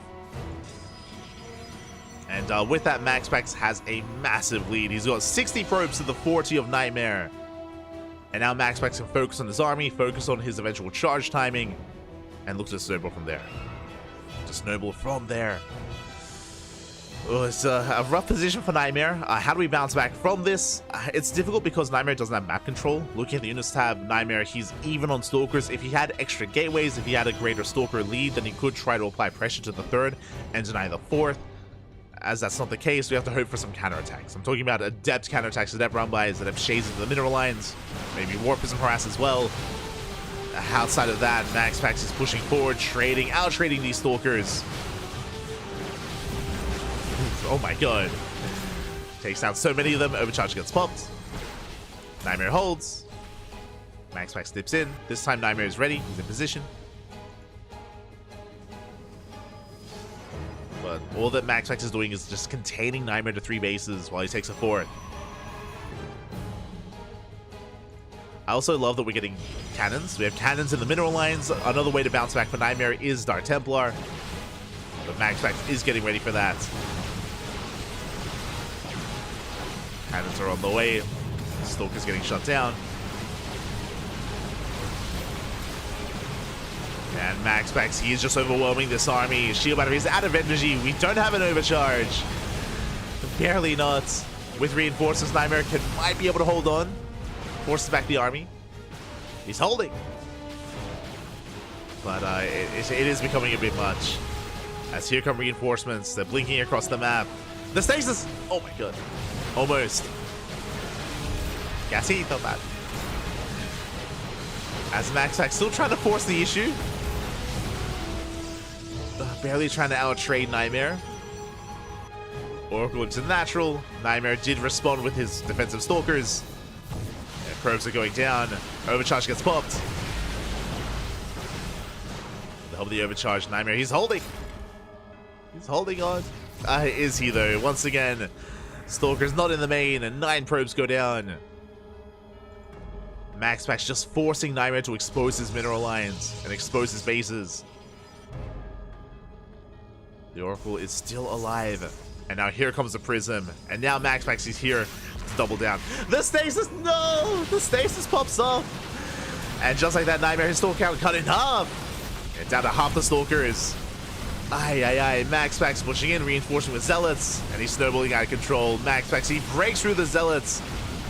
Gets on top of the Nexus, gets on top of what little is left of the army. Oracle into the natural. Finally, he's going to go down, but the damage has been done. And 34 probe kills throughout the course of this game. And MaxPax just has too much. The third base is still barely standing strong. Barely. Nightmare did get a fourth. But it doesn't matter. Doesn't matter, Fappy, not anymore. We have the overcharge. It's going to be targeted down. MaxPax just has an overwhelming army. Results are coming from both players, but it's just a numbers game at this point. MaxPax is pushing through. And again, with that Warp Prism behind this, Nightmare just cannot keep up. Not anymore. It's been a bit of a slower burn this game, but MaxPax is just doing so well in the mid game, just getting further and further ahead, taking a greater lead. And with that, we're down to our last remaining Stalkers. GG gets called. MaxPax has too much and will take a 2-0 lead. GG. Very impressive game there from MaxPax. Again, setting a different pace as well. I do want to like wind it back a little bit and put emphasis on the opener of MaxPax. MaxPax is known for the quote-unquote MaxPax opener in PvP, which is greedy, that is true, but not as greedy as what we just saw. Like, typically MaxPax does go for a faster Nexus, but goes for a Stargate before Nexus to be safe. Usually he's very safe with his opener. Not this time, not in game 2. We saw MaxPax cut corners, go for a much faster Nexus instead, and from the opener, from the beginning, there was just so much pressure on Nightmare to try to bounce back. He was perpetually behind. Just because of the nature of a mirror matchup like this, Nightmare went for a standard kind of economic opener, but again, just not as greedy as MaxPax. MaxPax got away with it. He was able to pop off with his Oracle Harass as well, and yeah, just pull Nightmare apart. Unfortunately, Nightmare wasn't really set up for any kind of all-in play either. Wasn't set up for that. And now we're settling into game number 3, and I'm hoping for a back and forth. I'm hoping we can have an extended series, but the series might end here and now on Golden Order. As spawning in the top left-hand corner, we have the Danish Protoss player, the Blue Protoss, leading the series 2-0, one game away from becoming this week's the final ESL Open Cup Americas champion. Representing Sidestorm Gaming, it is MaxPax. And spawning in the bottom right-hand corner, we have his opponent. We have the red Protoss player from land of South Korea down in this series, up against the wall. He has to fight back here and now to make a series out of this. It is Nightmare. Here we go.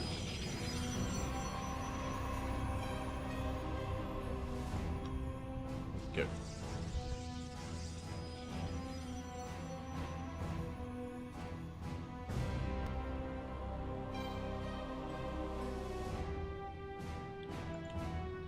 Nightmare is moving out.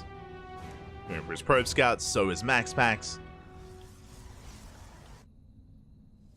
Oh, moving out across the map. Trying to get a read on what's going on.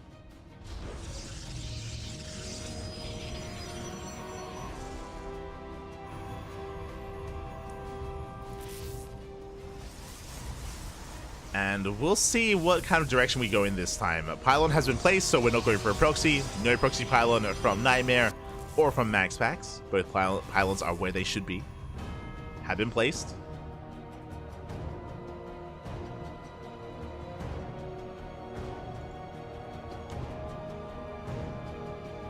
There we go.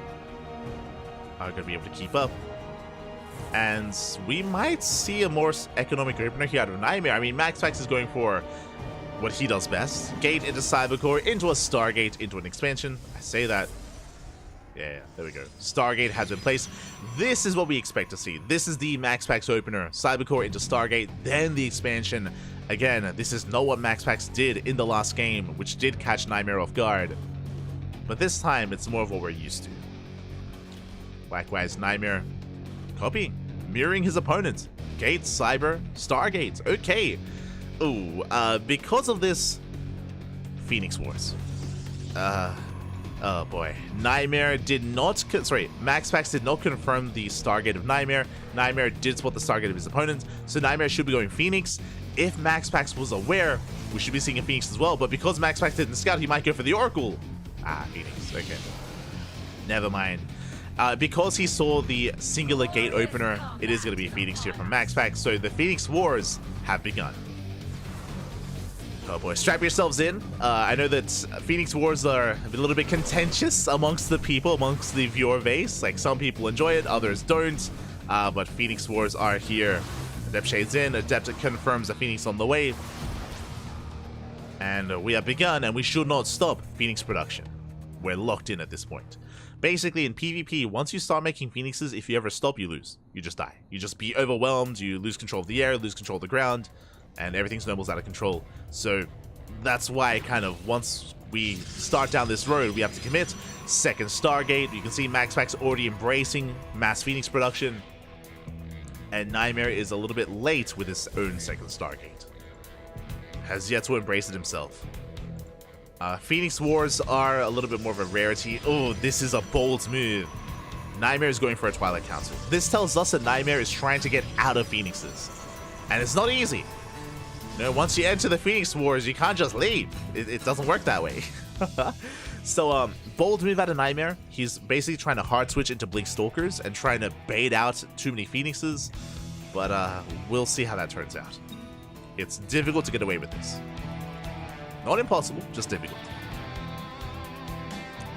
If MaxPax realizes what's going on, then he can move out across the map. He can hunt down the Phoenixes of Nightmare and just wreak havoc in the economy. He can just absolutely wreak havoc. Then he can throw down a rowboat, get into immortal production. Until then, MaxPax just fanning out his units. He's trying to hunt down the Phoenixes of his opponents. MaxPax taking a defensive stance.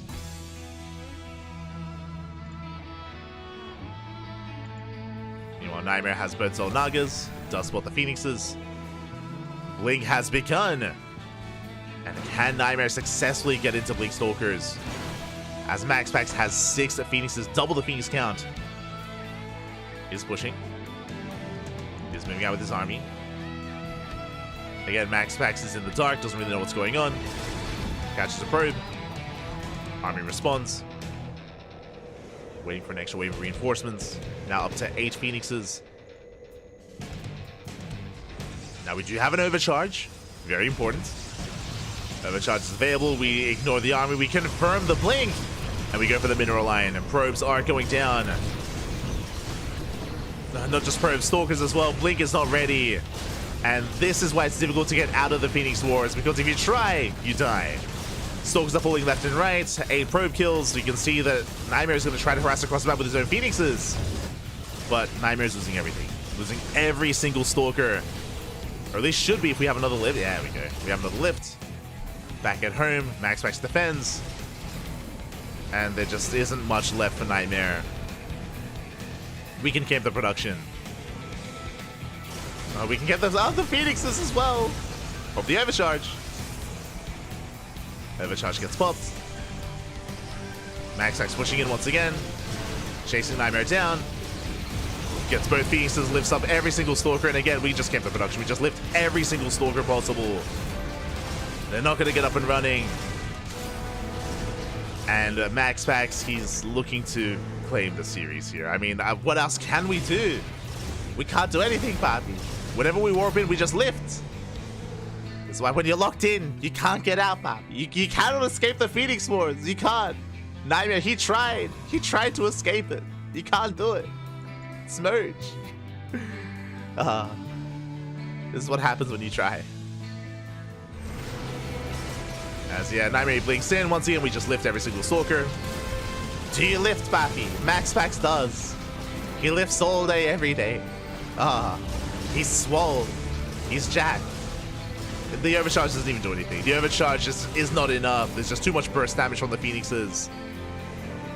And what's important as well is that MaxPax is not wasting on them. I was going to say he's not really going for the mineral line. He's preserving his lifts to go for the Stalkers. You can see Nightmare, he's trying to hide Stalkers, trying to bank up a critical mass. Attempting to bank up Stalkers up to 5. Not bad. Back at home, Immortal production has begun. This is what we spoke about. Once MaxPax realizes what's going on, he can start Immortals. Meanwhile, the Stalkers are building up. We have 5. No, oh my god, oh god. Jesus. As we lift half the mineral line, 10 probes go down. And Nightmare is going for it. He's going for an all-in. This is the only chance. We're going for a massive all-in. Back at home, we have 2 Immortals. Shield battery's on the way, but it's not ready. The army is spotted. MaxPax knows, and he turns around. I mean, again, MaxPax doesn't have to camp the production. He's recalling back home. He respects the all-in. How many Stalkers? 13. 13 Stalkers for Nightmare.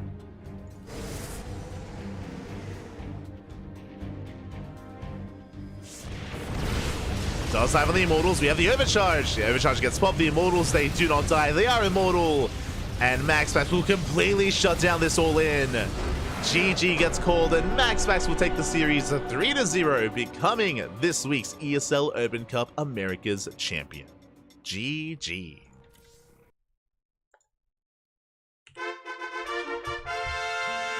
GG, well played. Congratulations here to MaxPax as he will claim the series. My condolences to Nightmare. He had an amazing performance making it this far. Remember, Nightmare, he took down Trap and he took down Beyond as well to make it to the finals. Unfortunately, could not hold a candle to MaxPax here. Did try some different builds, did try some different approaches, but alas, unfortunately, we saw that MaxPax was able to shut him down. We saw some hyper greed out of MaxPax in game 2. In game 1, if you remember, Nightmare went for a 2-base all-in, and MaxPax barely shut it down with his Blink Stalkers, was able to dive on top of the Prism, was able to deny any reinforcements and survive the all-in. Here in game 3, we saw that we started Phoenix Wars, and Nightmare tried to deviate away. He tried to transition out of it into Blink Stalkers to try to catch his opponent off guard. That works if MaxPax was passive. If MaxPax was being more passive and being more defensive, then Nightmare could have gotten away with it. Unfortunately, as we saw, MaxPax with 8 Phoenixes committed. He committed to the dive. He was able to get a full scout of what was going on, able to confirm, and able to punish Nightmare. Again, if MaxPax was more defensive and maybe was a little bit more tentative, then it would have worked. But as we saw, MaxPax had no fear. Does punish. GG, well played. Congratulations to MaxPax as he claims another win, and yeah, again, it was no shame in going all the way to the finals for Nightmare. No shame at all. Very well done, very well played. And with that, that concludes our broadcast for the day. We don't have another cast tomorrow. Later in the evening. Don't have another cast. Just the one ESL Americas today. So that means we have time to ladder a little bit. Before we talk about the ladder, though, if you're out there, if you want to help support the CranKy Ducklings, if you want to help support StarCraft, follow the CranKy Ducklings. You know, we go live on a daily basis. I mentioned before that September is going to be a little bit different for us. For the first time in a long time, we won't have daily casts, which is a little bit concerning. But we have other things planned. We have other events planned, so tune in to our Twitter, Facebook, Instagram, YouTube, and Discord. Tune in to all things CranKy Ducklings. You'll be notified when we go live, and our future announcements as well. So again, get excited for what is to come for the CranKy Ducklings. We do have some things planned. We'll do our best, of course, and we're committed to StarCraft. When it comes to other RTSs, I actually have not really played Stormgate yet, for various reasons, but I'm more than happy to try it. More than happy to indulge myself in some of these other RTSs, you know, Stormgate, Battle Aces, Zero Space, Immortal Gates of Pyre. There's a lot of RTSs on the way, and I'm more than happy to try them out. But you know what I am most anxious about is am I going to fall in love with any of these RTSs as much as I have with StarCraft? That's what I'm a little bit concerned by. I want to like these other RTSs, and hopefully I do, but for now, StarCraft is where we focus our attention on. It is our main priority, always here on the CranKy Ducklings. If we do end up enjoying some other RTSs or some other esports, then we will branch out, of course. We'll try our best to branch out, but that's what it's going to depend upon as well, is what it's going to depend upon. I mean, a lot of the other casters have already, you know, jumped headfirst into it, right? Like Pig and Tasteless and Artosis and all these other guys have all been embracing it. We've yet to do so, but yeah, I'm sure we'll get around to it eventually. Eventually.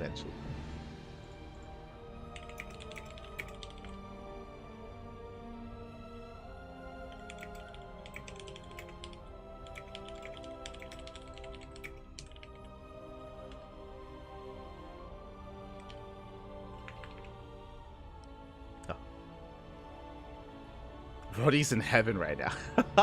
No. Not like this. Not like this.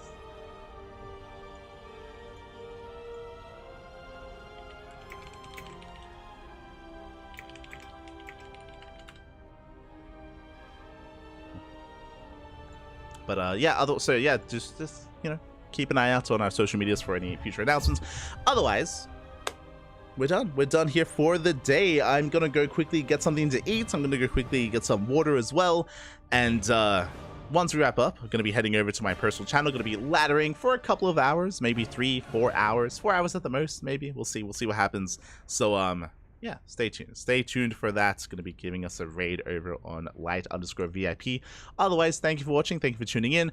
When it comes to the next cast on the CranKy Ducklings, tomorrow we are going to be covering Code for Giants Cup. Code for Giants Cup is going to be broadcasted here tomorrow at around the same time as ESL Americas. If you're curious, what the hell is Code for Giants Cup? It is a Brazilian-only StarCraft 2 tournament. Only Brazilian players, so players like Eric, Master as well, Inexorable, Yan, and many others. So if you're interested in some Latin American or Brazilian StarCraft, we got you covered tomorrow with Code for Giants Cup. When it comes to the rest of our schedule, this weekend is WTL. World Team League is this weekend, so a very, very intense weekend of StarCraft. It's not just World Team League, also House Galactic Battle.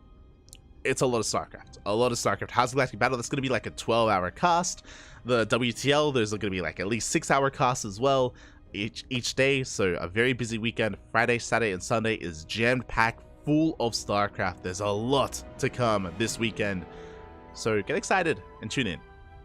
Tune in. It's going to be a great time. Otherwise, thank you for watching. Thank you for the support. We'll see you guys next time. Thank you so much for the follows and for the subs that we got earlier as well. Do appreciate it. If you want to help support the CranKy Ducklings, you can do so via Patreon. Our Patreon is set up to grow and fund our tournaments. We do host events on a weekly and monthly basis. And if we get more support on Patreon, then we can grow to make them even more consistent and even more grander as well when it comes to the prize pool. So if you want to help support StarCraft, Patreon is there if you're interested. Otherwise, thank you for watching. Thank you for the support. We're going to be heading off, and I'm going to be going live on my personal channel. I'll see you there. I'll see you then. I'm going to be ready to smudge. Oh no. It's going to be awful. I'll see you soon.